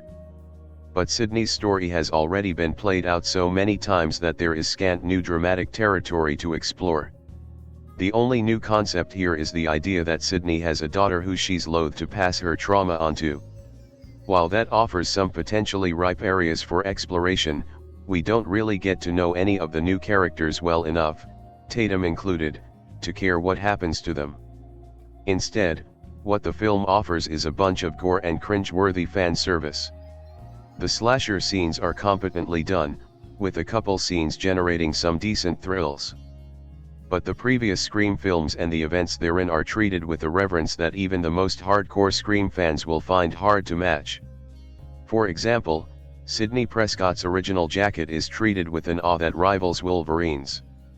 And the manner in which Gale Weathers is reintroduced almost killed the film on the spot for me. The Scream movies have always been a little silly, but they've rarely been stupid as they are here. Which brings me to the ending. I'm not going to spoil it, but I would describe the resolution of Scream 7 as catastrophic. Whenever we get to the reveal of a Scream film, it's always a bit of a stretch who the real killer is, but at least there's some kind of internal logic to it. Typically, the reveals build upon the lore in interesting, or at least fun, ways. Here, the resolution is so ridiculous and nonsensical that I actually felt embarrassed. I was stunned that people came up with this and expected the audience to be okay with it. It felt insulting, especially for a franchise that used to be considered hip and subversive. the Scream franchise lucked into a new start with Scream 6. By parting ways with Melissa Barrera, it has inadvertently consigned itself to social and creative irrelevance. Spyglass is probably going to make more of these based on how well this one is already doing, but if they do, I hope they take some time to deeply think through how they can improve upon what's here. If there's one thing we learned from this franchise, it's that the worst thing you can say is, "I'll be right back." Scream 7 is out in theaters this weekend. If you enjoyed this review, please consider subscribing to the Decoding Everything newsletter. One thing about me is that I love crappy horror movies. Give me unrealistic characters, practically immortal villains and over-the-top gore, and I will be fully satisfied. So, when I saw that the Scream franchise was coming out with yet another movie, I knew it would be a must-watch. I have seen almost all of the past Scream movies, besides Scream 4, and have been pleasantly surprised by the latest 2 installments in the franchise. Due to that, I walked into this movie with high expectations. Unfortunately, I was let down. This movie followed a plotline similar to most of the Scream movies. A small town is terrorized by the notorious Ghostface killer. However, while the last few movies offered up some amazing new characters to shake up the familiar story, I found myself let down by this installment's main cast. I truly believe that Melissa Barrera and Jenna Ortega, who played sisters Sam and Tara in the past 2 Scream movies, carried the new era of the franchise, so I was disappointed to see that they were not in Scream 7. I found most of the new characters in this movie to be quite cliché and boring. The only new character I truly found myself rooting for was Tatum, played by Isabel May. Another aspect that made this particular entry into the Scream franchise stick out to me was its reliance on cameos from actors who were in earlier installments. Matthew Lillard, who played Stu Macker in the original Scream, Laurie Metcalf, who played a Ghostface in Scream 2, and David Arquette, who played Dewey Riley in 5 of the previous Scream movies, all made appearances in this movie. While it was cool to see some of the franchise's most iconic actors return, I almost felt like the number of cameos were overkill, and just a way of relying on nostalgia to get people to see the movie. In addition to the large number of cameos, Scream 7 also featured 2 actors from the original movie as main characters, Neve Campbell as Sidney Prescott and Courtney Cox as Gale Weathers. While I was not necessarily in love with the amount of cameos, I did enjoy that 2 such well-known characters were featured heavily in this movie, without feeling over the top or forced the way that the other cameos did. Another aspect of Scream 7 I did not enjoy was the Ghostface reveal. In previous films, Ghostface was always a central character that you'd never expect to be the main villain. In this movie, Ghostface was revealed to be 2 characters who had maybe 10 minutes of screen time combined before the big reveal. To say I was disappointed would be an understatement. In past movies, I think that the unexpectedness of who is revealed to be Ghostface is what makes the movie so good, because it typically is such a plot twist that you don't see it coming. In this movie, however, I honestly think Ghostface could have been any other character and it would have made more sense than the 2 characters it actually was. While there were aspects of this movie that I enjoyed, I definitely felt that the bad outweighed the good and wouldn't rank this among the best Scream movies. Here's to hoping that the inevitable next entry in the franchise is much better. Whether you love or hate the Scream franchise, it's hard at this stage not to at least respect it. Even without the subterranean bar set by other lazy slasher sequels, Stalk, Stab, Repeat, Yawn, it's a series that has now been around for 30 years and tasked itself with extending an ongoing narrative of insanely convoluted soap, finding new ways to comment on the horror genre and appealing to a savvier generation of younger fans. The 6th film managed to be the highest grossing in the US. If nothing has rivaled the 1996 original, it's still hard to argue that there's been an objectively bad Scream movie. Even at the franchise's less effective moments, there's been a buzz of effort and energy present. The run continues, albeit with perhaps more notes than usual, with Scream 7, a scrappy, passably entertaining new chapter that limps to the screen with wounds on show.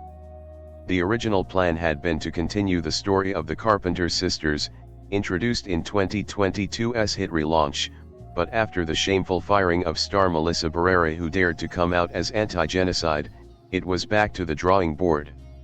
Said drawing board was then just a headshot of Neve Campbell, the original Scream Queen, and a bunch of dollar signs next to it, as the actor had rightfully turned down the sixth film over what she said was a lowball offer.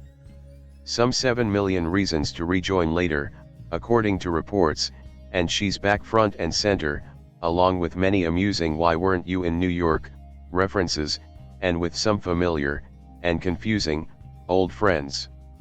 Control of the series has been returned to Kevin Williamson, who wrote the original film along with the second and the fourth, proudly able to claim the best 3 films of the whole franchise with a great deal of help from Wes Craven.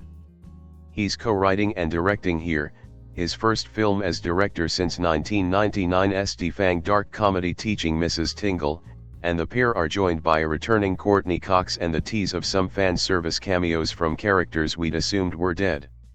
Even for a series that has prided itself on goofy Scooby-Doo reveals, the supposed suspense of the film is waiting to see just how goofy things are going to get after an effectively tense and promisingly choreographed cold open, which sees a true crime tourist couple making the mistake of Airbnb-ing the infamous Stu Macher house from the original.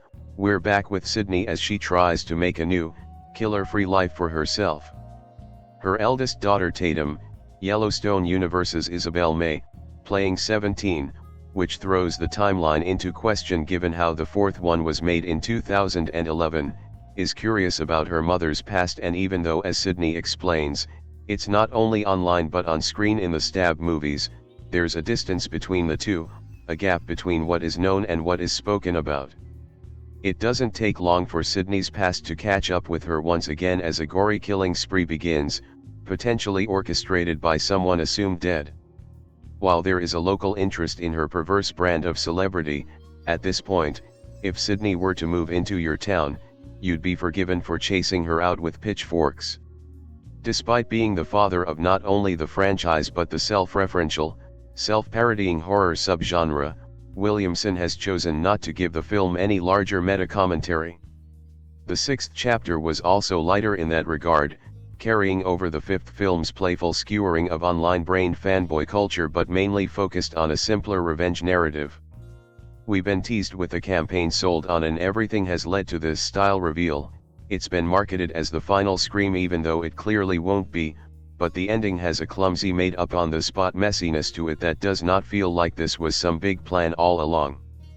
It's hard to explain exactly what my issues were with The Deranged, so this is why I'm doing this explanation without dipping into spoiler territory, but what's frustrating is that there is something conceptually interesting about the reasoning that does smartly speak to issues bigger than this one film, but it just isn't handled as slickly as one would expect from someone like Williamson, who seems a little lost in territory he used to know so well.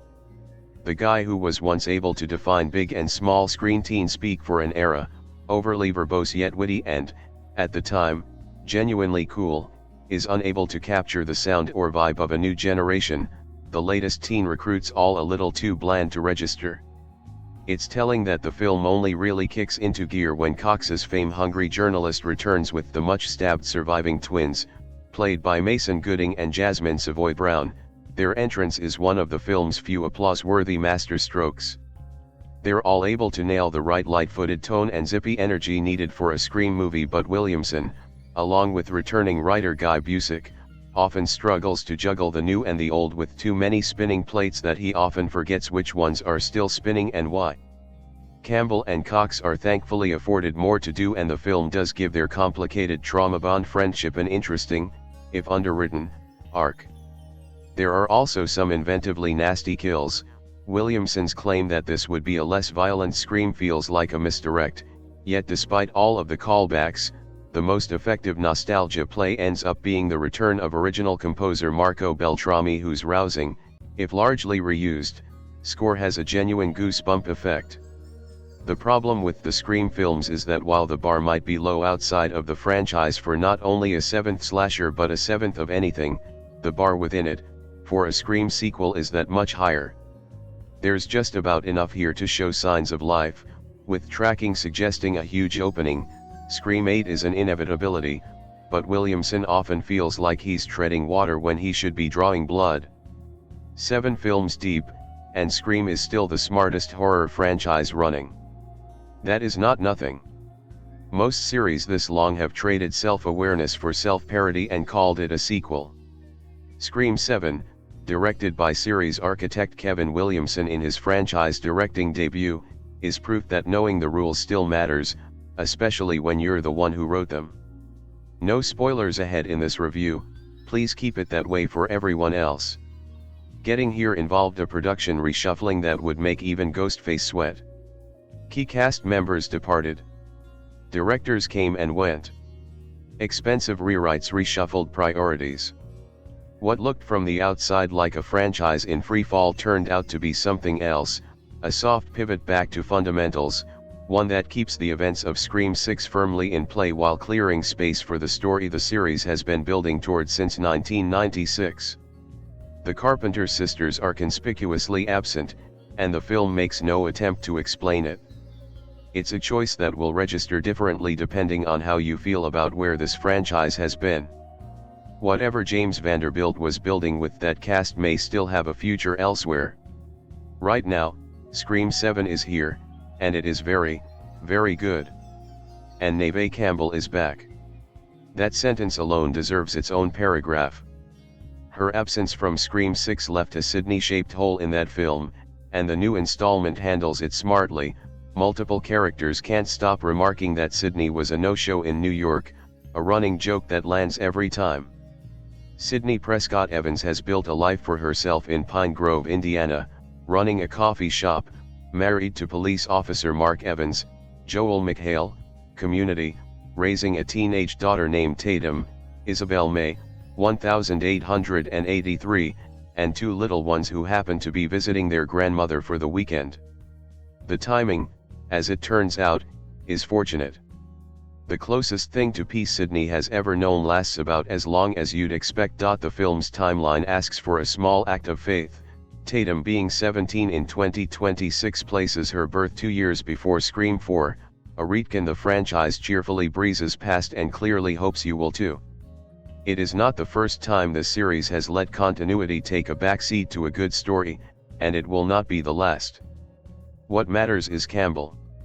This franchise has put her through every form of trauma imaginable across 7 films, and she has carried all of it with precision and control.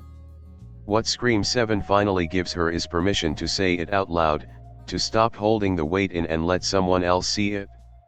She doesn't step back into the role. She comes through it. Isabel May is a plucky, sharp match for Campbell's controlled intensity, capturing the original spark without mimicking it. McHale, often deployed for comic effect elsewhere, shows real range as Sydney's devoted rock of a husband. And then there's Courtney Cox reprising Gale Weathers, and Williamson finally lets her go somewhere new. 3 decades of hard edges have taken their toll on Gale, and Cox doesn't oversell a single frame of it. She just lets the weight sit there. It is the most interesting version of the character since the original. Jasmin Savoy Brown and Mason Gooding slot beautifully into this franchise as twins Mindy Meeks Martin and Chad Meeks Martin. Their chemistry and timing only sharpened across 3 films.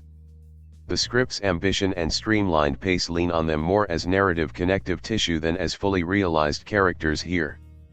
That is a function of how much Williamson is juggling, not a reflection of what the performers can do. McKenna Grace, Asa Gurman, Celeste O'Connor, and Sam Reckner fill the screen with the kind of watchable, instinctive energy Wes Craven always found in his young casts. As for anyone else you may have heard about, the film opens with a visit to a location franchise veterans will recognize immediately, the Macker House, where the finales of the 1996 and 2021 Screams were set. That should tell you everything and nothing at all. The kills in Scream 7 land differently than what we've had recently. The 2021 reboot leaned into spectacle to please both fans and gorehounds. Scream 6 pushed towards suffering in ways that sometimes felt gratuitous. Williamson finds a different register for his film, deliberate, purposeful, and when it lands hardest, genuinely staggering. there is one sequence near the opening with a deliciously theatrical quality that Williamson can't quite help himself with, but the film gets truly nasty from there. One attack in particular pulled the air out of the room before the audience erupted in cheers and applause. Ghostface goes back to the knife, almost exclusively. After Scream 6's heavier reliance on guns, the correction feels right and necessary. Some things are sacred. Marco Beltrami returns to score and delivers some of his finest franchise work, weaving new compositions around the original themes, including a haunting reinvention of Sidney's lament that makes the film sound like a memory getting sharper and more dangerous as it comes into focus. At least one of the original songs used here is a cover with deep franchise roots, and if you catch it, you'll feel it.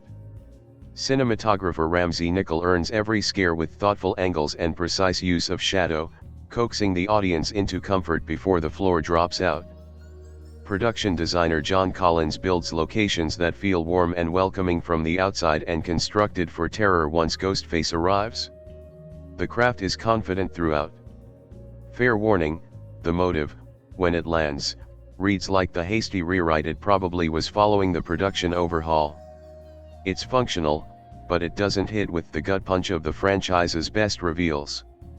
A few red herrings will feel recycled to the veteran viewer. These are real flaws, and for some audiences they will matter more than they did for me. This will be a divisive one. My hope is that franchise fans and those sitting on the fence because of everything that happened in pre-production will be able to walk in and judge the film itself, not the story of how it got made. Scream 7 is a legacy sequel that justifies its existence by giving the character who deserves it most the film she has been owed. The Scream franchise has survived the 2000s, new writers, new directors, changing studios, new cast members, and a generation of shifting horror tastes. It keeps finding a way. With an 8th installment reportedly in development, and both Williamson and Campbell already working on ideas, the prospect of more is genuinely exciting for the first time in years. Back in 2026 the slasher subgenre got a jolt of fresh energy in the form of Wes Craven's Scream. Horror fans immediately responded to the movie's overt meta-treatment that embraced the long-standing slasher clichés both within the film and in the filmmaking. In many ways it revitalized the genre and inspired a new wave of imitators. Scream immediately spawned a well-done sequel followed by two considerably lesser films. Then in 2022 the franchise was revived with the lazily titled Scream, Again, and then Scream 6 1 year later. This latest era has attempted to blend the nostalgic pull of the older films with its own fresh new spin. But they mostly just give lip service to the superior original film. And neither the new storylines nor the new characters could escape the script's numerous lapses in logic and overall absurdity. Still, the last two movies made good money at the box office, which all but ensured a seventh Scream.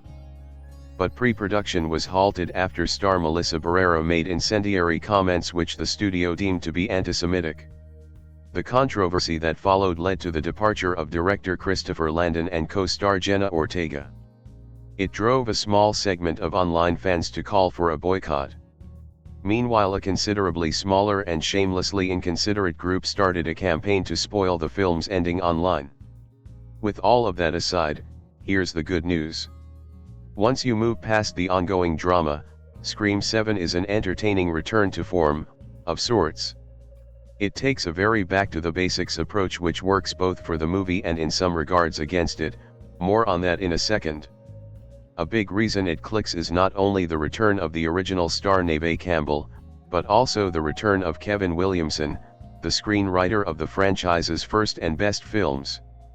He not only co-writes the Scream 7 script, but this time he also directs. After declining to return to Scream 6 due to a pay dispute, Campbell is back as Sidney Prescott. She has made a new life for herself in Pine Grove, Indiana. She's married to the local police chief, Mark, Joel McHale, and together they have a 17-year-old daughter named Tatum, Isabel May. She has even opened her own coffee shop. She has done everything she can to distance herself from her traumatic past.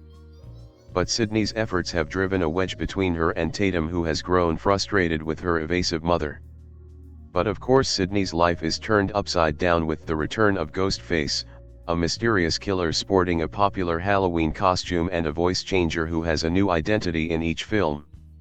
This time the killing starts at the Macker house, the place of the first film's murders, which has been turned into some kind of museum/Airbnb.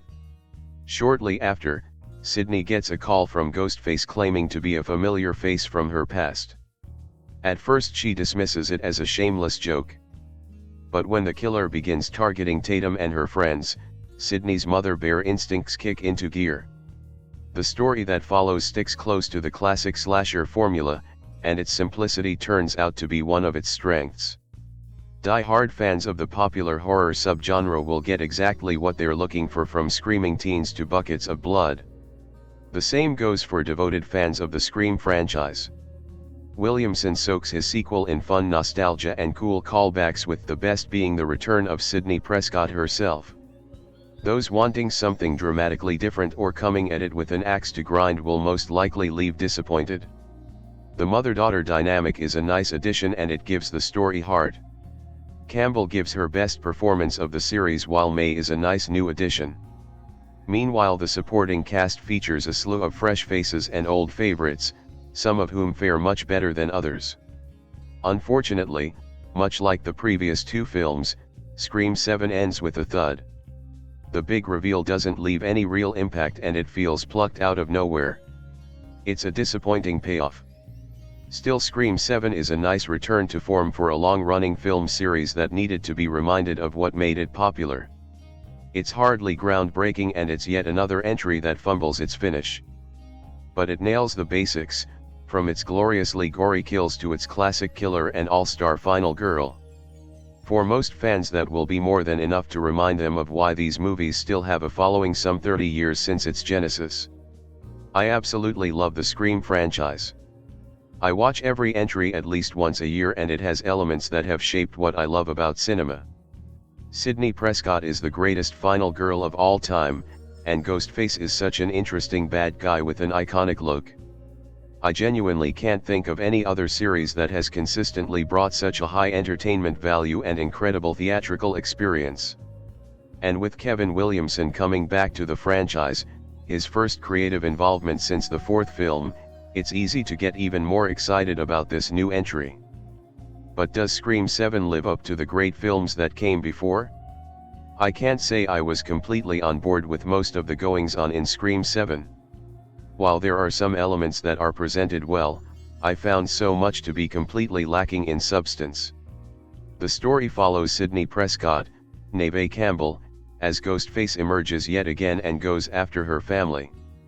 We're introduced to Sidney's husband Mark, Joel McHale, and daughter Tatum, Isabel May, and a bunch of other people whose names I can hardly remember because no one is developed in any way. Even the opening kill, which is usually connected with the group of characters we follow the rest of the movie, is just there for spectacle. What happened to giving us people we can root for? Everything rests on Sidney's shoulders, and thankfully, Neve Campbell is more than up to the task. She's still fantastic in the role and brings that final girl energy that we all know and love. I liked the story of her having to teach Tatum how to be strong like her, having shielded her for most of her life. And it was great to see how competent they made her husband, Mark, even if I wish it were Patrick Dempsey in the role. I just wish there was literally any other person outside of them and a few returning characters that actually felt like real people. Gail, Mindy, and Chad are treated well and stand out amongst the much more bland characters around them. I was shocked by how bad the writing was, whether in the dialogue or in the decision-making on display. This is a Scream movie, you can't have characters investigating a strange noise at this point.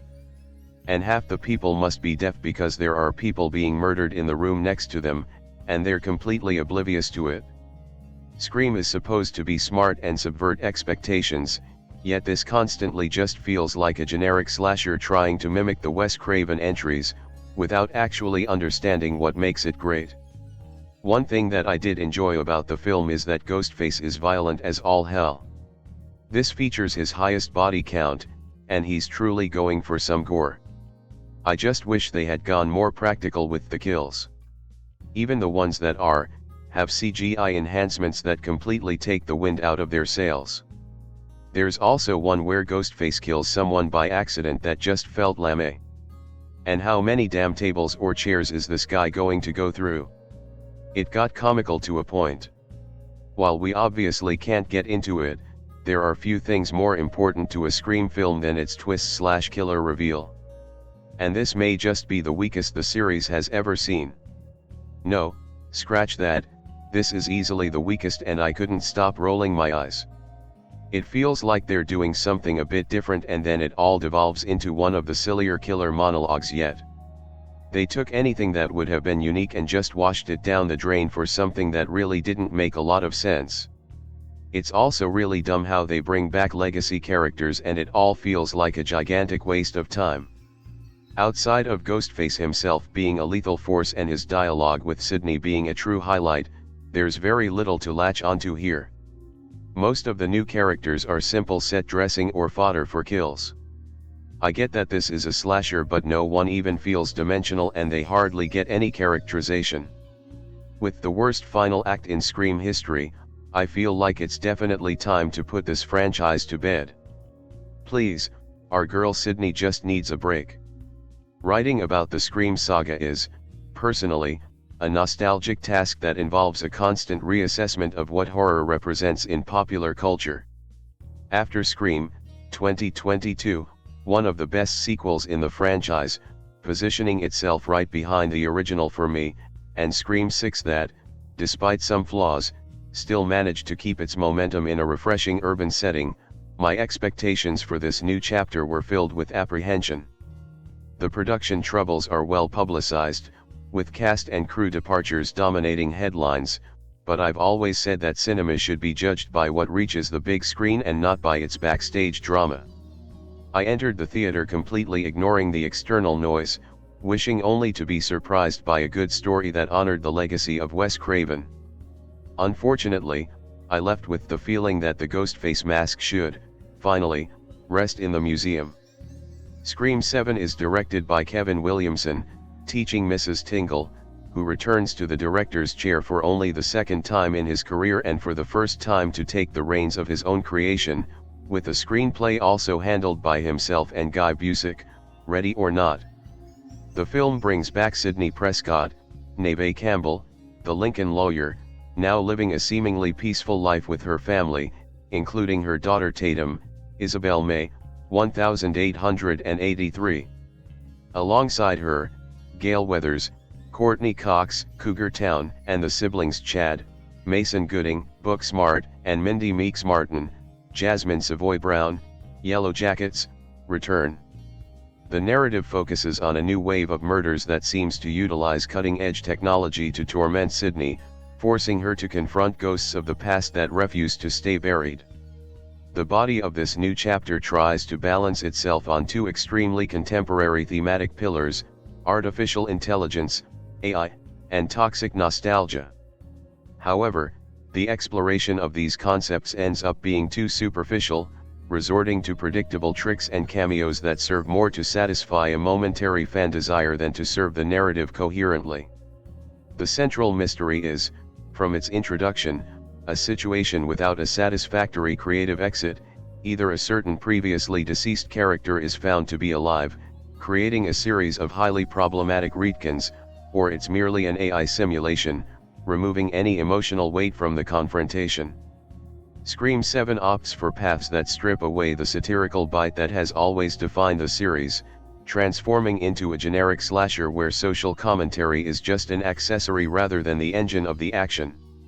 The lack of creativity also extends to the most visceral aspect of the genre, the kills.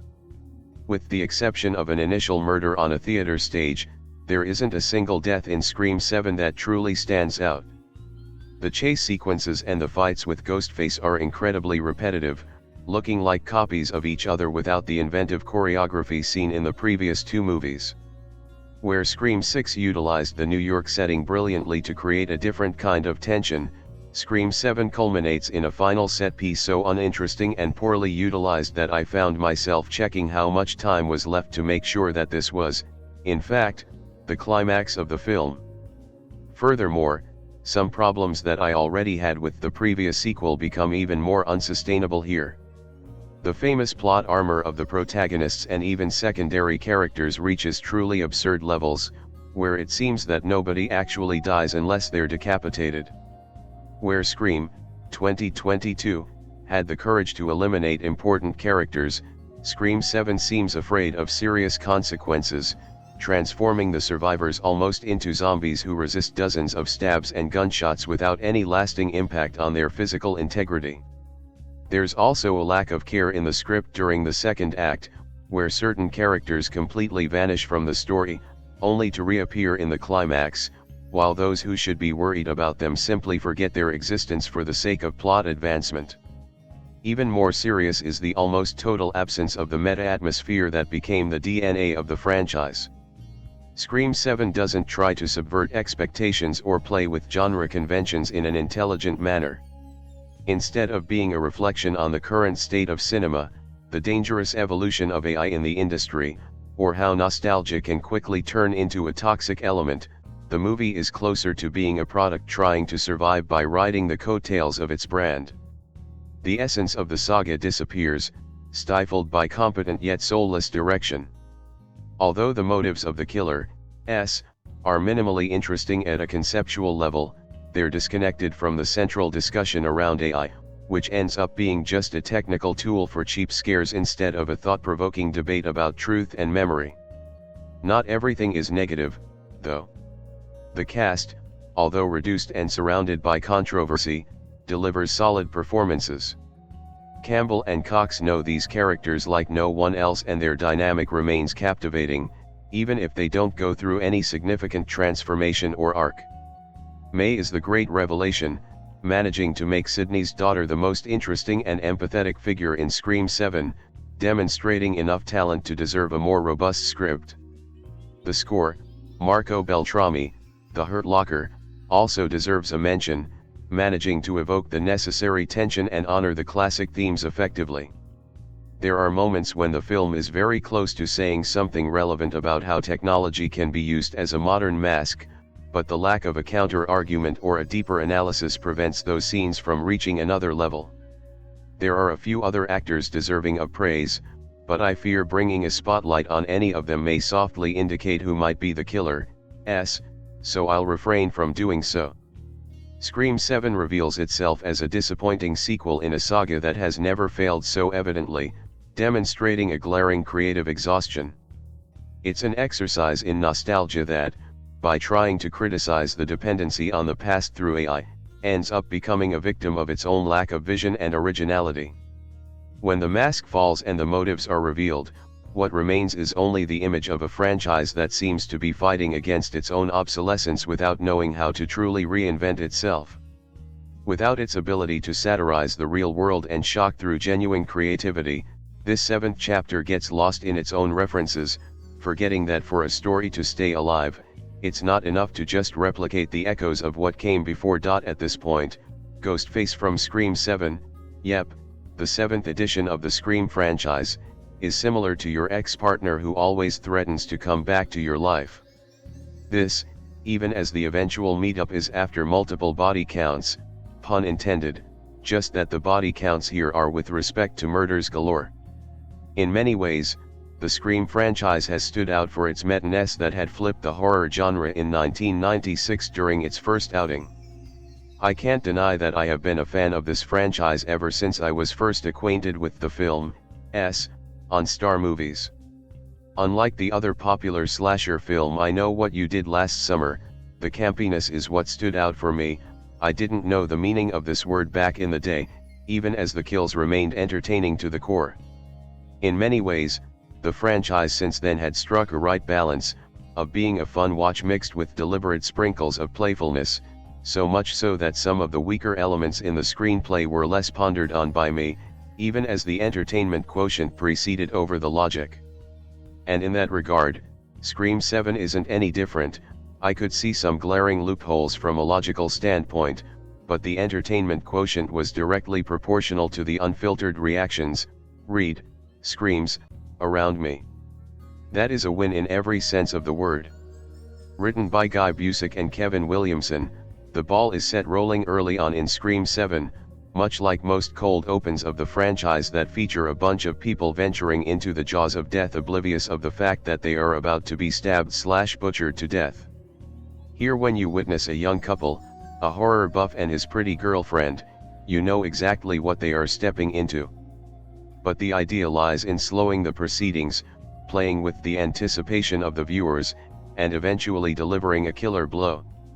If one thing that is a touch underwhelming in the sequence, it is the meta-ness in play with only a sliver of nostalgia being served with a famous line, "What is your favorite scary movie?" The core dynamic of the drama here remains the rocky bond between Sydney Evans, Neve Campbell, and her daughter Tatum, Isabel May. In many ways, Tatum can be termed as Sydney 2.0, particularly given the setting here that is eerily similar to the events of the first Scream, 1996. While Tatum wishes to know about the bloodied past of her mother, the stakes of Sydney wanting to protect her daughter is tragically similar to her inability to protect her bestie Tatum from the first Scream. In that sense, the arcs of both Tatum and Sydney form a parabola, each starting from a different end, only to join at a high point. So at the start, you see them as polar opposites, only to warm up to each other in the midst of the killings in play. The template of the first Scream doubles up as a checklist here. There is a slight reference to a play that Tatum is a part of. Ironically, she isn't the Scream Queen in it. The range of suspects include a boyfriend, an unassuming friend, a friend's friend, and the recalling of yesteryear's killer Stu, Matthew Lillard, a character that forms the evil connective tissue of the film. The idea being floated of that being an AI-generated video of Stu, who is presumed to be the killer, was a subplot half-baked, and never realized its full potential. And in the same breath, the one issue that I had here instantly was with respect to how the characters were written. Most of them felt sketchy and one-dimensional with hard much to do apart from queuing up the suspects list, and dying. But where the drama scores is ironically in the kills, be it a masked killer slashing the stomach of a girl suspended from the roof, or the sequence wherein the hunter becomes the hunted, or even the campy but fun sequence at the bar wherein most kills take place. There is an instant anticipation of fearing the worst for the characters, and given the ambience around me, I found myself participating in the screams, a clear indication on me being invested in the proceedings and absorbing the atmosphere around me. What also scores here is the investigation bit, a space that not only allows you space to piece the puzzle together, but also allows you to play the guessing game. There is a lot of finger pointing here, and every time you think you have zeroed in on the suspect, the tables flip and that character is stabbed for good. It almost felt like a slasher version of Game of Thrones at one point, something that further immersed me in the narrative. But, and there is a huge but here, the final reveal will go down as one of the worst ever, simply because of how simplistic it felt and how the stakes with the reasoning never felt as high. The criticism with respect to the meta-ness in the drama, or the lack of it, comes back to haunt the narrative at the end. And that unfortunately, lowered the overall impact of the drama. But at the same time, I couldn't discount the journey here, which was campy but entertaining, even as I found myself covering my face in awe during the sequences involving the kills. So that was a big plus, here. The dialogues are campy and absorbing while perfectly complementing the mood of the drama. But, a little more meta-ness was the need of the hour here to further elevate the proceedings. The BGM is reminiscent of the first film, and it perfectly accounts for the moments of excitement sprinkled throughout the narrative. The cinematography is stellar with frames that are designed to give you cheap thrills. Be it the camera marginally incorporating a shadowy figure in the background, or a specific camera angle featuring a character hiding behind a vault designed to make you jump with anticipation, or even the use of lighting to complement the mood of the drama, the cinematography is terrific. The editing pattern is adequate here, scoring well in scenes involving kills, but also not always accounting for the lags in the narrative. The lags are evident at the start, mostly during the world-building phase that neither quite created an emotional core nor fully allowed the viewers to be invested in the characters.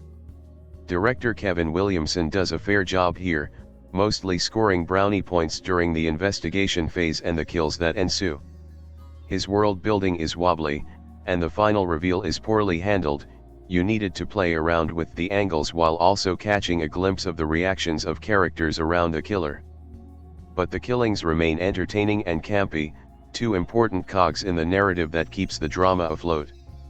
In that sense, the direction is pretty decent here. The performances are decent by the members of the cast, even though most characters feel sketchy in the narrative. The likes of Sam Reckner as Ben, Celeste O'Connor as Chloe, Asa Gurman as Lucas, Anna Camp as Jessica, Michelle Randolph as Madison, Joel McHale as Mark, and Jimmy Tatro as Scott are decent at best, given how the writing doesn't offer much scope for the actors to fully bloom. Jasmin Savoy Brown as Mindy and Mason Gooding as Chad are marginally better, offering a playful and mildly meta outlook to the investigation. Courtney Cox as Gail, along with a string of other cameos, offers a sense of nostalgia to the proceedings, and she does a pretty solid job here. Isabel May as Tatum is good, accounting for a sense of urgency in the drama despite having a lesser personality than her on-screen mother. Once again, it is Neve Campbell as Sydney who manages to hold her own while shepherding the narrative here with crucial bouts of intensity. She is a treat to witness here in yet another scary movie outing of the Scream Queen. Despite its flaws and a wobbly finale, Scream 7 offers unhinged entertainment. In other words, it is screams galore in this campy and entertaining slasher version of Scooby-Doo that makes for a fun watch. On a side note, if this was a Hindi film, would it be called Sat Khoon Maaf? Available in a theater near you. So, we come to Scream 7. For those mega fans of the genre, the seventh installment of this ever-loved franchise has been highly anticipated. Scream V and Scream 6 were both met with relatively high praise. However, we knew we were in for a change with this next chapter. For starters, both Jenna Ortega and Melissa Barrera exited their roles as sisters Sam and Tara. It's certainly a shift for the franchise, given that they had become its faces for the past two films.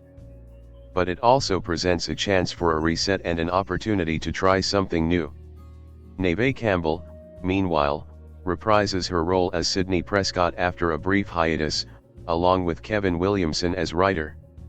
There have also been countless rumors surrounding the return of other beloved characters, such as Matthew Lillard. Many believed he would reprise his role as Stu Macker, one of the original Ghostface killers alongside Billy Loomis, despite having been seemingly stabbed and then crushed by a television in the 90s original, and that's a pretty easygoing death, in the grand scheme of things. Either way, despite its all too familiar formula, we never quite know what to expect with each new installment. The Scream franchise always finds a way to keep us on edge.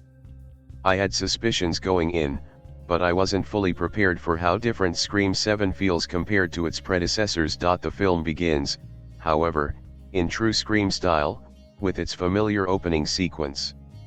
It is here that we first encounter Ghostface through the ominous phone call. At the same time, we learn what the film's ammunition will be, the conventions it intends to mock and poke fun at. This time, we see a couple pulling up in their car. They're listening to a true crime podcast outside Stu Macker's house. Macker's house has been transformed into a kind of murder house hotel, restored and staged with items from the original killings. While one half of the couple is delighted by the morbid novelty of it all, the other is less enthused. She finds the whole experience unsettling and a bit creepy. And she's not far off the mark. We all know how it ends. Ghostface swiftly turns up to end the party. What a buzzkill, honestly. It's a strong start.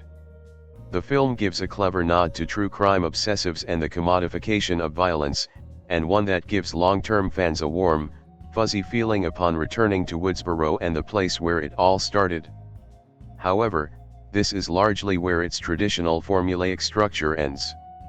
The franchise then moves in a new direction in an attempt to reinvent itself. Let's begin by addressing the biggest change to the series, the return of final girl Sidney Prescott, Neve Campbell. Campbell left the franchise after Scream 5 due to a pay dispute, but here she returns with a bang. This time, the story revolves primarily around Sydney, now Sydney Evans, a married mother of 3. Like its predecessor, Scream 6, Scream 7 moves away from Woodsboro, Boo. It instead focuses on Sydney's life in a small Indiana town and, in particular, on her 17-year-old daughter Tatum, Isabel May, named after Sydney's murdered best friend. This is the first time since Scream 4 that the franchise focuses on Sydney, bringing the series full circle by returning to its original final girl. After years of shifting focus to a new generation, the franchise re-establishes itself in the character who defined it. It gives the narrative a sense of completion as well as renewal. It's great to have her back and to see that she's managed to move on and build some semblance of a normal life, though, as one of Tatum's friends notes, how she is not in a psych ward is beyond me. However, it's clear that Sydney still carries the weight of her past trauma.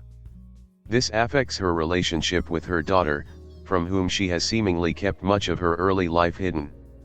Tatum is, in many ways, a younger version of Sydney, pre-Ghostface, and is, in herself, the perfect final girl. She is naturally beautiful, slightly timid, and often feels as though she doesn't quite fit in. This sense of displacement is heightened by the fact that she lives in the shadow of her mother, measured against a history she only partially understands. Sydney has done her best to shield Tatum from the past. However, she hasn't prepared her for the inevitable, the return of Ghostface.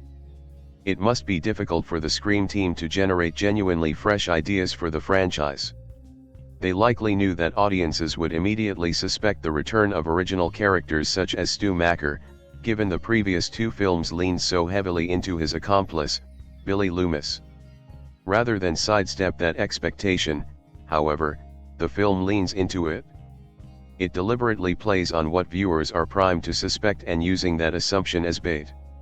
Opening with what appears to be Stu contacting Sydney via a FaceTime call, certainly an upgrade from the analog phone calls of the past, and somewhat far less threatening, it immediately throws us off the scent. Stu was believed to have died back in Scream.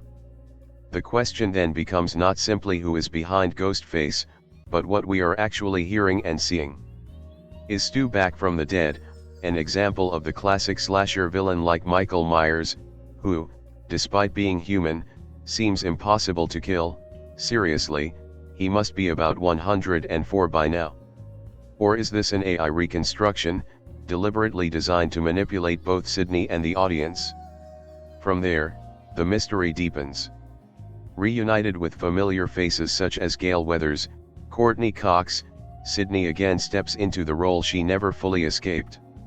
She works to uncover who is beneath the mask and determine whether the past has literally come back to life. Given that Neve Campbell and Courtney Cox are both involved in the production of Scream 7, and considering the circumstances surrounding Campbell's previous departure, it's only fitting that the focus rests primarily on Sydney, Gale, and Tatum as the established core female trio. It's a move that feels very reminiscent of Halloween Ends, that similarly sees 3 generations of female survivors left standing against Michael Myers. However, while I enjoyed the return of Sydney, the heavy focus on Sydney and Tatum comes at the expense of the other characters. Many feel two-dimensional and ultimately exist as props to be quickly killed off by Ghostface.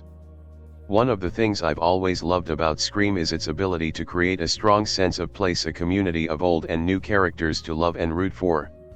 Amidst the chaos, there has always been time to build rapport, to watch characters react to the murders, and to speculate, joke, and theorize about who might be next.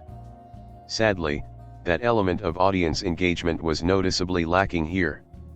Whilst the franchise has understandably moved away from recycling the same old formula, abandoning it entirely removes some of the meta-charm that has long defined it. I really felt the absence of a Randy figure, originally played by Jamie Kennedy in Scream 1, who traditionally lays out the rules and speculates about the killer's identity. There is a subtle nod to this with the return of Randy's nephew and niece, Chad and Mindy, Mason Gooding, Jasmin Savoy Brown. However, Mindy's attempts to get into the rules are quickly shut down. It's a clear signal to audiences that this is a reinvention of the franchise.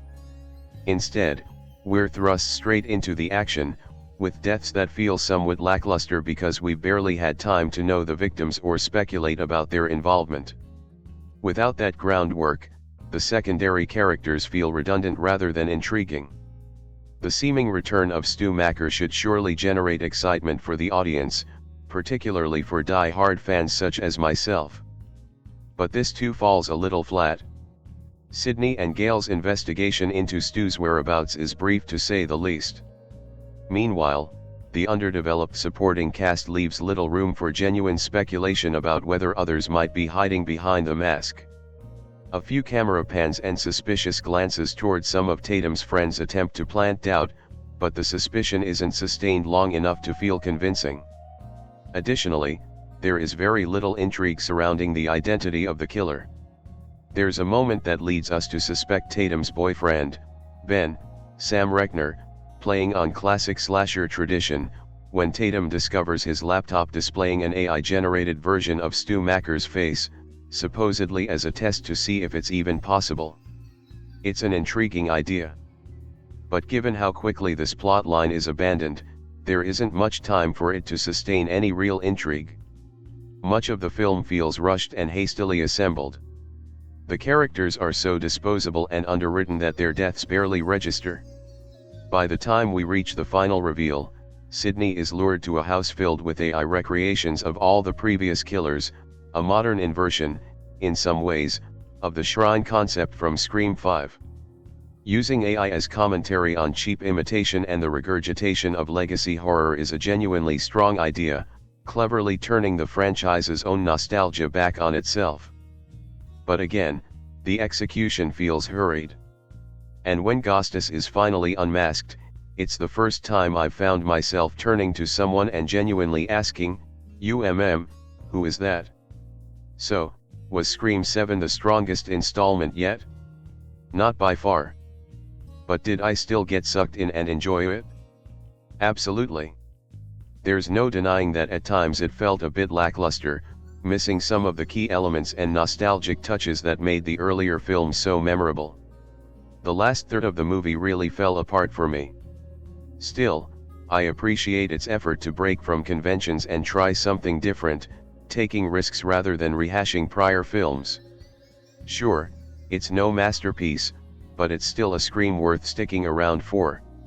The mix of yucks and the yucks in Scream 7 aren't as tasty as other great tastes that taste great together, but after 30 years the seemingly unkillable series hasn't entirely bled out. That's about the only genuine surprise in this latest addition to a franchise that started in 1996 and has been regularly exhumed, refurbished, and exploited, leading to hits and misses as well as a TV spin-off, spoofs, scary movie, conventions, merchandise, and scholarly deep dives. In genre terms, the Scream movies are commonly classed as slasher movies, even if the franchise's apparent indestructibility aligns it with other cinema undead. Scream 7 arrives amid a light fog of nostalgia, much like its opening scene, simply because it serves as somewhat of a reunion for some of the cycle's more frequent participants, including the writer Kevin Williamson and the star Neve Campbell. Both skipped number 6, though his name was still attached. Williamson also directed this movie. He shares a writing credit with Guy Busick, his first time in that capacity, and he's brought along some other friends, notably Courtney Cox, Matthew Lillard, and David Arquette. They're joined by the customary support team of fresh and familiar faces, who together fulfill the usual franchise duties by cracking wise, arousing suspicion and dying in an elaborately lurid fashion. A large part of the ghoulishly ticklish fun of the first Scream was how nimbly the director Wes Craven balanced genuine scares with the self-reflexive wit of Williamson's inaugural screenplay. By the time that the first movie opened, the slasher genre seemed to have entered its senescence, its glory-gory days of the 1970s safely past. A new subgenre era started soon after Drew Barrymore's character answers the phone, and a creepy-sounding stranger asks her what her favorite scary movie is. She might be alone in a large, isolated house with big-picture windows, but she's a modern woman and a fan, and so she rattles off a few films, Craven's A Nightmare on Elm Street included.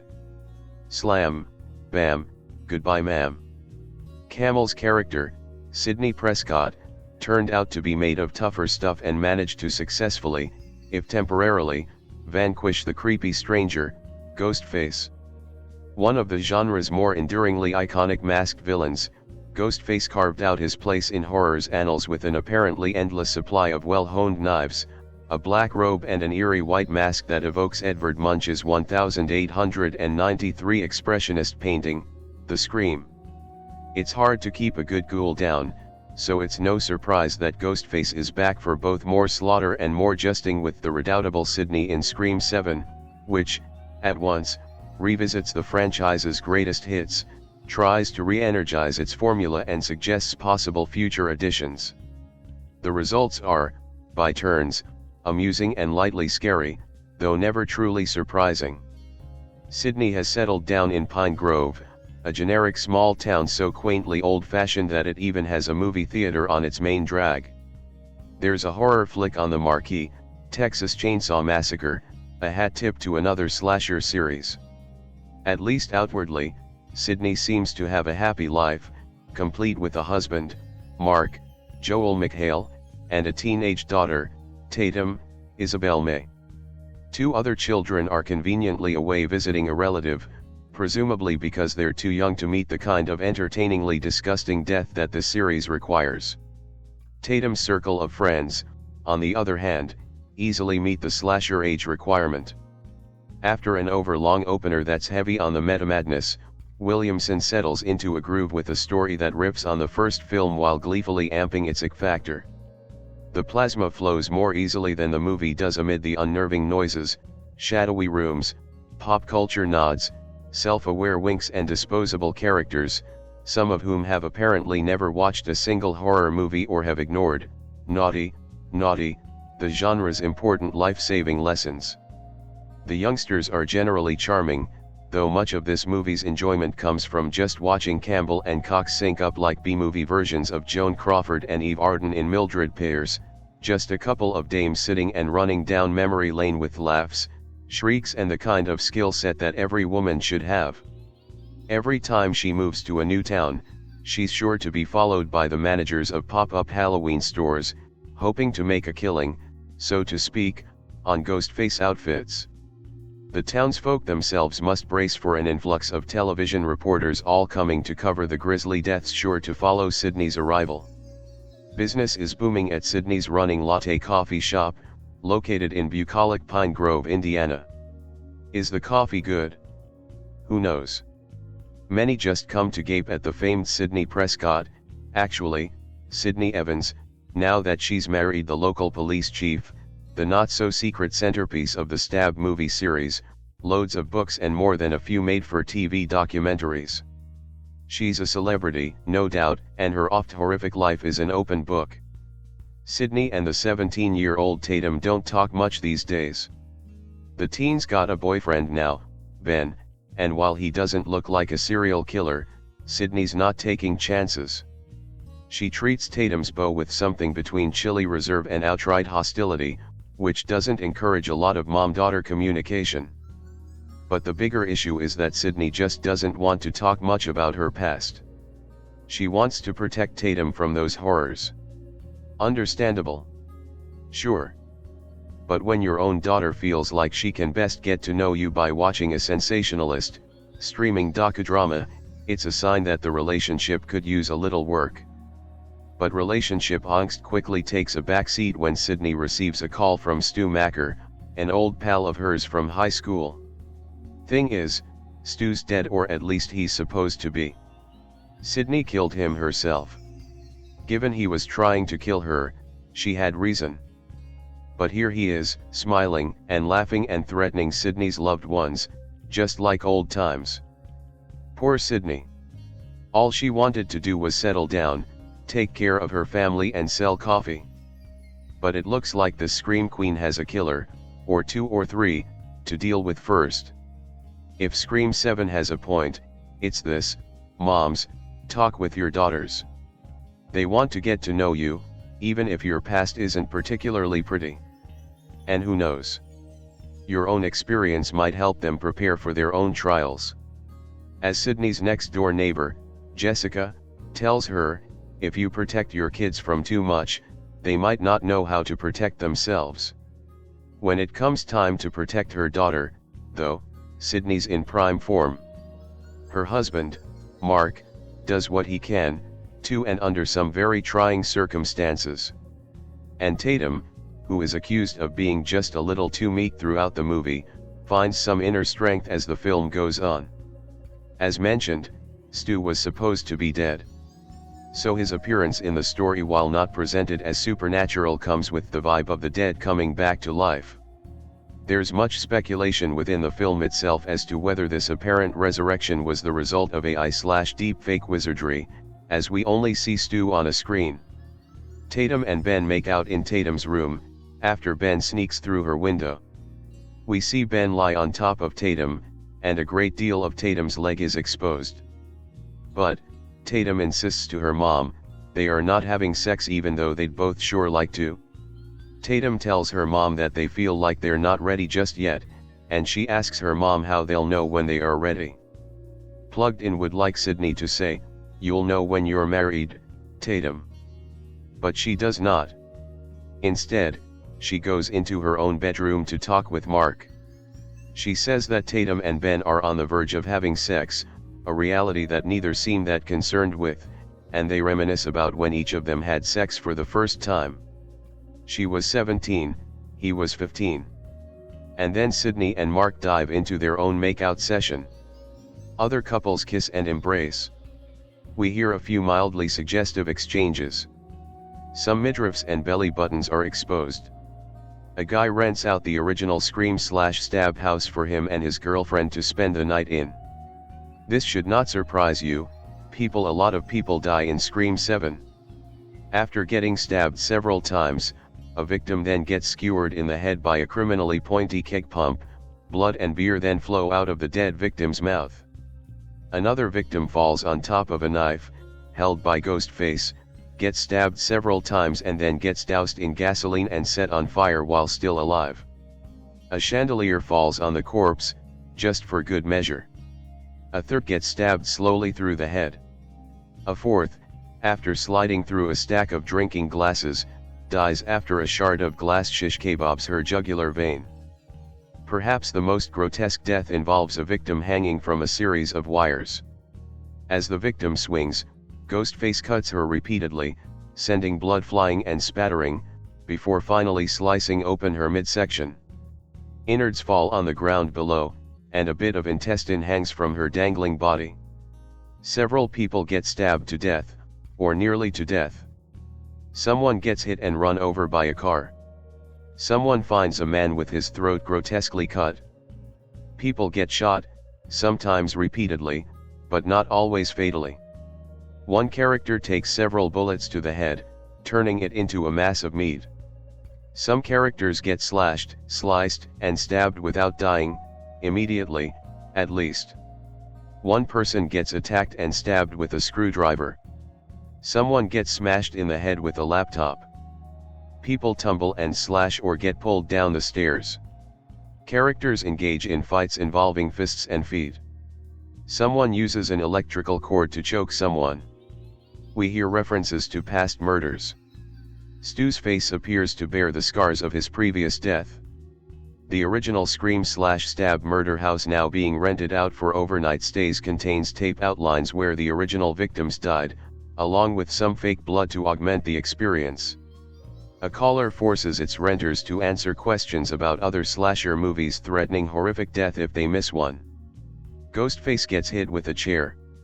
During a drama rehearsal, one actor knocks over another. Several characters, many of whom appear to be underage, drink beer at a local watering hole. Someone describes himself as a crime junkie. A high schooler invites friends to a party, saying, "I've been stockpiling my mom's edibles." A few characters mention the need to urinate, and they vacate the scene to track down a bathroom. Several characters violate the town's curfew, much to their collective regret. For this moviegoer, slasher films hold very little charm. The real world contains enough horrors without me paying to see more, and the charm of seeing people slaughtered in outlandish ways on screen is a bit lost on me. But Scream, when it first rolled out in 1996, claimed to be different. When Sidney Prescott faced her first series of killers, it was plenty bloody, but Scream was also praised for its wit. Playing with decades worth of slasher flick tropes, the film felt, to its fans, anyway, new and fresh and creative. And let's be honest, outside of how people are killed, slasher flicks are not known for their creativity. The meta vibe of the Scream flicks has degenerated into just plain met. The new installment cranks up the gore, but it seems dry of wit or originality. The movie seems to poke fun at Scream's own dedicated fan base, too, and perhaps it always has. One superfan is unceremoniously dispatched after renting the original Scream/Stab house. Another fan becomes a prime suspect. The movie paints both in an unflattering light, as if Scream 7 is telling its audience, hey, does it really matter who dies in these flicks? Shouldn't your brain be used for something more important than remembering how the fifth victim in Scream 3 met their end? If that's the point, Plugged In agrees. This blood-soaked, profanity-riddled film can be easily skipped. And if enough people decide to check out of this franchise, poor Sidney might actually get a chance to sell coffee. When Matt Bettinelli-Olpin and Tyler Gillette, often referred to as Radio Silence, took over the reins to this long-beloved slasher franchise from the late, great master of horror Wes Craven, starting with 2022's Scream Legacy sequel, they did a good job of steering the film series in the right direction by creating two films, also including Scream 6, that successfully introduced a new core group of characters, inserted the effective meta-genre commentary that Craven's films were known for, and earned strong box office returns and critical reception.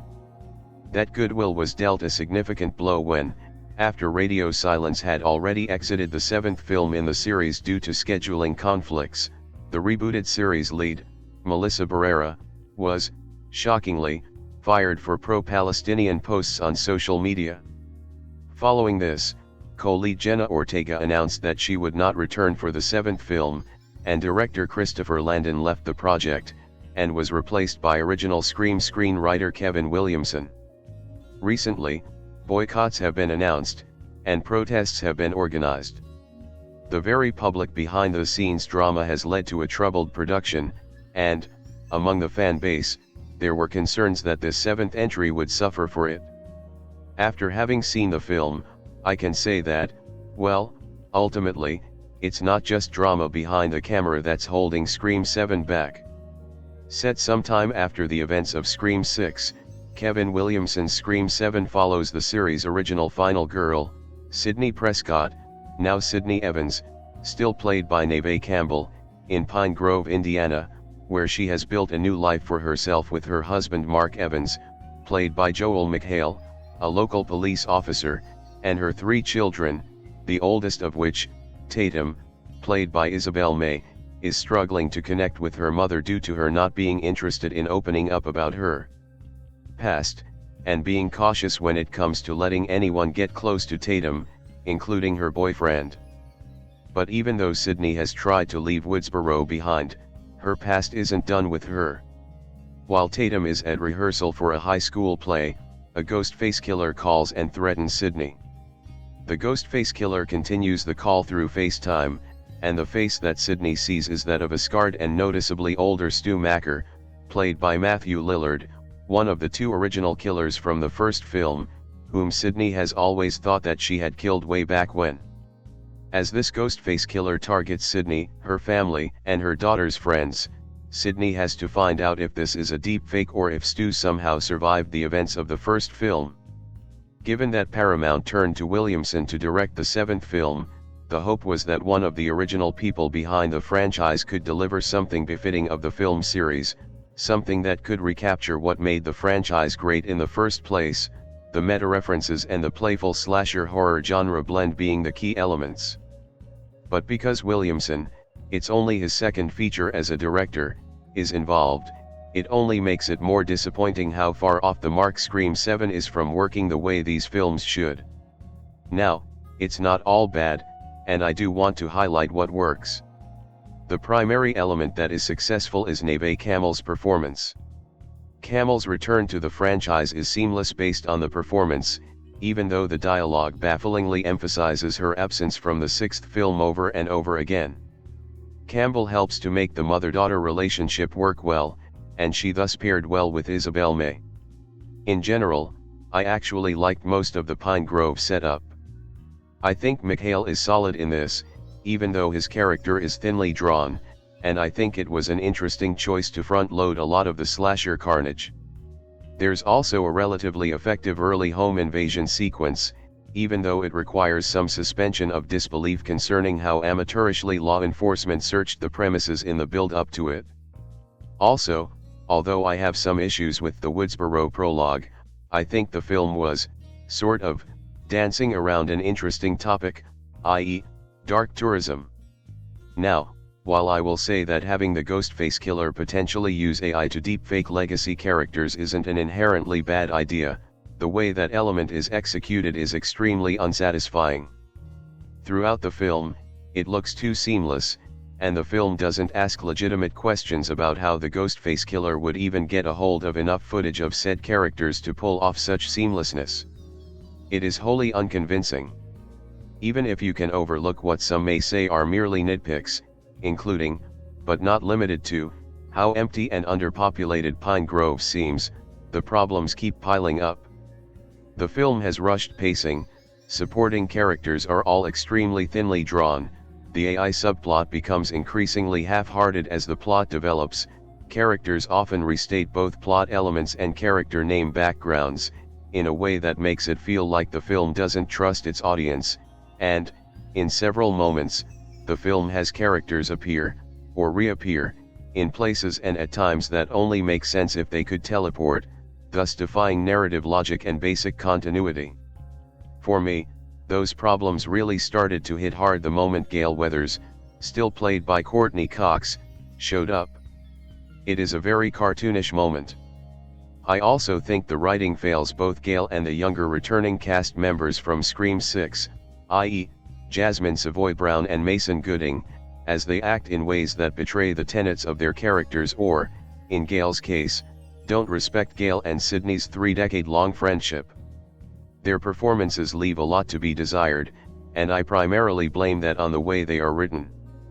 But, for a slasher film in this franchise, what really has to work is, first, the murder mystery aspect, and, secondly, the meta-commentary.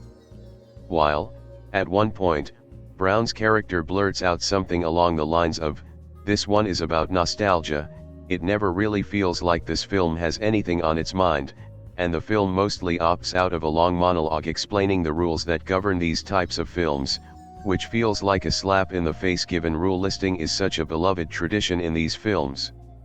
Where the film almost falls apart is in the pivotal murder mystery aspect. The film doesn't do a good job of building up to the reveal, as one pivotal scene has almost all the main suspects at a bar together, and the way the scene plays out makes it easy to rule out several characters in one fell swoop. Also, the film essentially reveals one of the killers relatively early on through a line of dialogue from this individual delivered directly to Sydney in broad daylight, but the film doesn't have Sydney pick up on how suspicious this line is. Because of all of this, you get the sense that the identity and the reveal of the killers were an afterthought, or the product of heavy rewriting or reshoots. I found the reveal to be so underwhelming that I almost lost all interest in the climactic scenes, and, I remind you, this is coming from someone who thinks of Scream as his favorite horror film series. It's more of a stab movie, i.e., the in-universe films adapting the events of the series, the sequels to which have long been used by these very films to satirize the nature of tired, uninspired horror movie cash grabs, than a good Scream movie. It feels like an obvious and almost lazy critique, but it is also right on the money. Even though Neve Campbell delivers a strong horror movie performance in this, Scream 7 is, without a doubt, the nadir of the film series. The essential Scream traditions feel like afterthoughts here, characters are thinly drawn, and the way it uses AI to modernize the Ghostface killer, albeit through nostalgia, feels half-hearted and poorly thought out. When a new Ghostface killer emerges in the quiet town where Sydney has built a new life, Her darkest fears are realized as her daughter becomes the next target. Determined to protect her family, she must face the horrors of her past to put an end to the bloodshed once and for all. What should have been a fresh continuation instead feels like a tired retread of everything we have already seen before. Unlike Scream 6, which at least benefited from a distinct New York City setting that gave it identity and energy, this film completely lacks a sense of place. The locations are generic, interchangeable, and forgettable, making the entire experience feel oddly small and uninspired. One of the biggest issues here is how repetitive the film feels. The franchise has always thrived on clever meta-commentary and self-awareness, but Scream 7 has nothing new to say. It revisits the same ideas about legacy, trauma, and horror tropes without adding any genuine insight or evolution. The commentary feels hollow this time around, almost like a checklist rather than an organic part of the story. There are no smart twists, no subversive moments, and no sense that the filmmakers are doing anything beyond going through the motions. The characters are another major weak point. There are simply too many of them and none are given the time or depth needed to become engaging. The actress playing Sydney's daughter is particularly underwhelming, delivering a performance that is flat and completely forgettable. This is a crucial role that should have been the emotional core of the film, but it did not work. Even Sydney herself feels sidelined. While Neve Campbell still brings a level of professionalism and familiarity to the role, the script does not give her anything meaningful to do. She is present, but not impactful, which is a major misstep for a character of this importance. The villains in Scream 7 are easily the worst the franchise has ever seen. Their motivations are muddled, their plan makes little sense and the reveal lacks any real payoff. Previous films, even weaker ones, at least managed to deliver memorable Ghostface killers with distinct personalities or shocking twists. Here, the antagonists are both stupid and forgettable, which completely undercuts the tension and stakes of the story. From a technical standpoint, Scream 7 is also disappointing. The direction feels lazy and uninspired, lacking the energy and precision that defined earlier entries. The set pieces are generic, the pacing is uneven and the entire film has a strangely mechanical quality to it. It never builds momentum, never creates suspense and never justifies its existence. It simply moves from one obligatory scene to the next without any real purpose or excitement. If there is one thing I did not quite love about recent entries, it was their gradual shift away from the franchise's comedic roots. However, Scream 7 does not even commit fully to being a straightforward slasher. Instead, it lands in an awkward middle ground where it is neither particularly scary nor particularly clever. The result is a film that feels empty, lacking both the wit and the tension that once defined the series. Over the course of the last 30 years, Scream has been the rare horror franchise that hasn't missed a step. Wes Craven's clever spin on the slasher genre kick-started a new wave of self-aware horror films, and the Scream sequels were able to find fun ways to riff on formula while building a mythology of characters. However, each previous Scream sequel had a larger idea in mind regarding both the motivation of cinematic villains and the culture that surrounded true crime. Scream 7 isn't just the first bad sequel in the series, but a film with no compelling perspective on the cliches that it has bastardized. Scream 7 picks up with the final girl, Sidney Prescott, Neve Campbell, who is raising her daughter, Tatum, Isabel May, with her husband Mark, Joel McHale, a police officer. Although Sidney has shielded Tatum from the dark aspects of her past, she's forced to confront them when a deadly new Ghostface killer begins a brutal murdering spree and threatens to tear apart her family. However, the new Ghostface shares a connection with Sidney that harkens back to the events of the original film from 1996. Sidney wants to protect her daughter, but also knows that she won't always be able to be there. The nature by which Scream 7 pulls in characters and events from previous films is the worst type of nostalgia bait. Although the previous films have built a satirical, in-universe way of making note of their derivative qualities, Scream 7 takes the most basic approach to the notion of Sidney's celebrity and the media that has surrounded her. What's most glaring is that Scream 7 seems stuck in the past in a literal sense because of how outdated its technology is. Outside of a gimmicky acknowledgement of artificial intelligence, Scream 7 doesn't play into social media, live streaming, or any other aspects of internet culture that the most recent installments did. It's as if Scream 7 is so desperate to be a back-to-basics reset that it pretends that it's still 1996. It even thinks a live news broadcast from Gale Weathers, Courtney Cox, would be the primary source of information. The most critical relationship in Scream 7 is between Sydney and her daughter, which is intended to parallel the protagonist's own mother and her grisly fate in the original film. Unfortunately, there's no dimensionality to their conflict because the relationship isn't more complex than Sydney setting boundaries and being unwilling to accept Tatum's originality. While there was potential for some interesting commentary on generational pain, the script for Scream 7 references trauma in a non-ironic way that is laughably outdated. There's also little interiority to Tatum's friends, interests, or life at school. It's easy to forget that the original Scream was also a great high school film, and used the perspective of willfully obtuse, temperamental teenagers to justify some of the gaps in logic. Although Tatum's friends are played by talented actors, including McKenna Grace and Celeste O'Connor, they don't exist for any other reason than to serve as victims. Other characters inserted are so obviously used as red herrings that there is little reason to invest in them. The first 4 Scream films were directed by Craven, and while the directing duo of Matt Bettinelli-Olpin and Tyler Gillette weren't quite as sharp with their work on the 5th and 6th entries, they certainly delivered memorable set pieces. Scream 7 is helmed by the original film's screenwriter, Kevin Williamson, whose sensibilities are much better suited for television.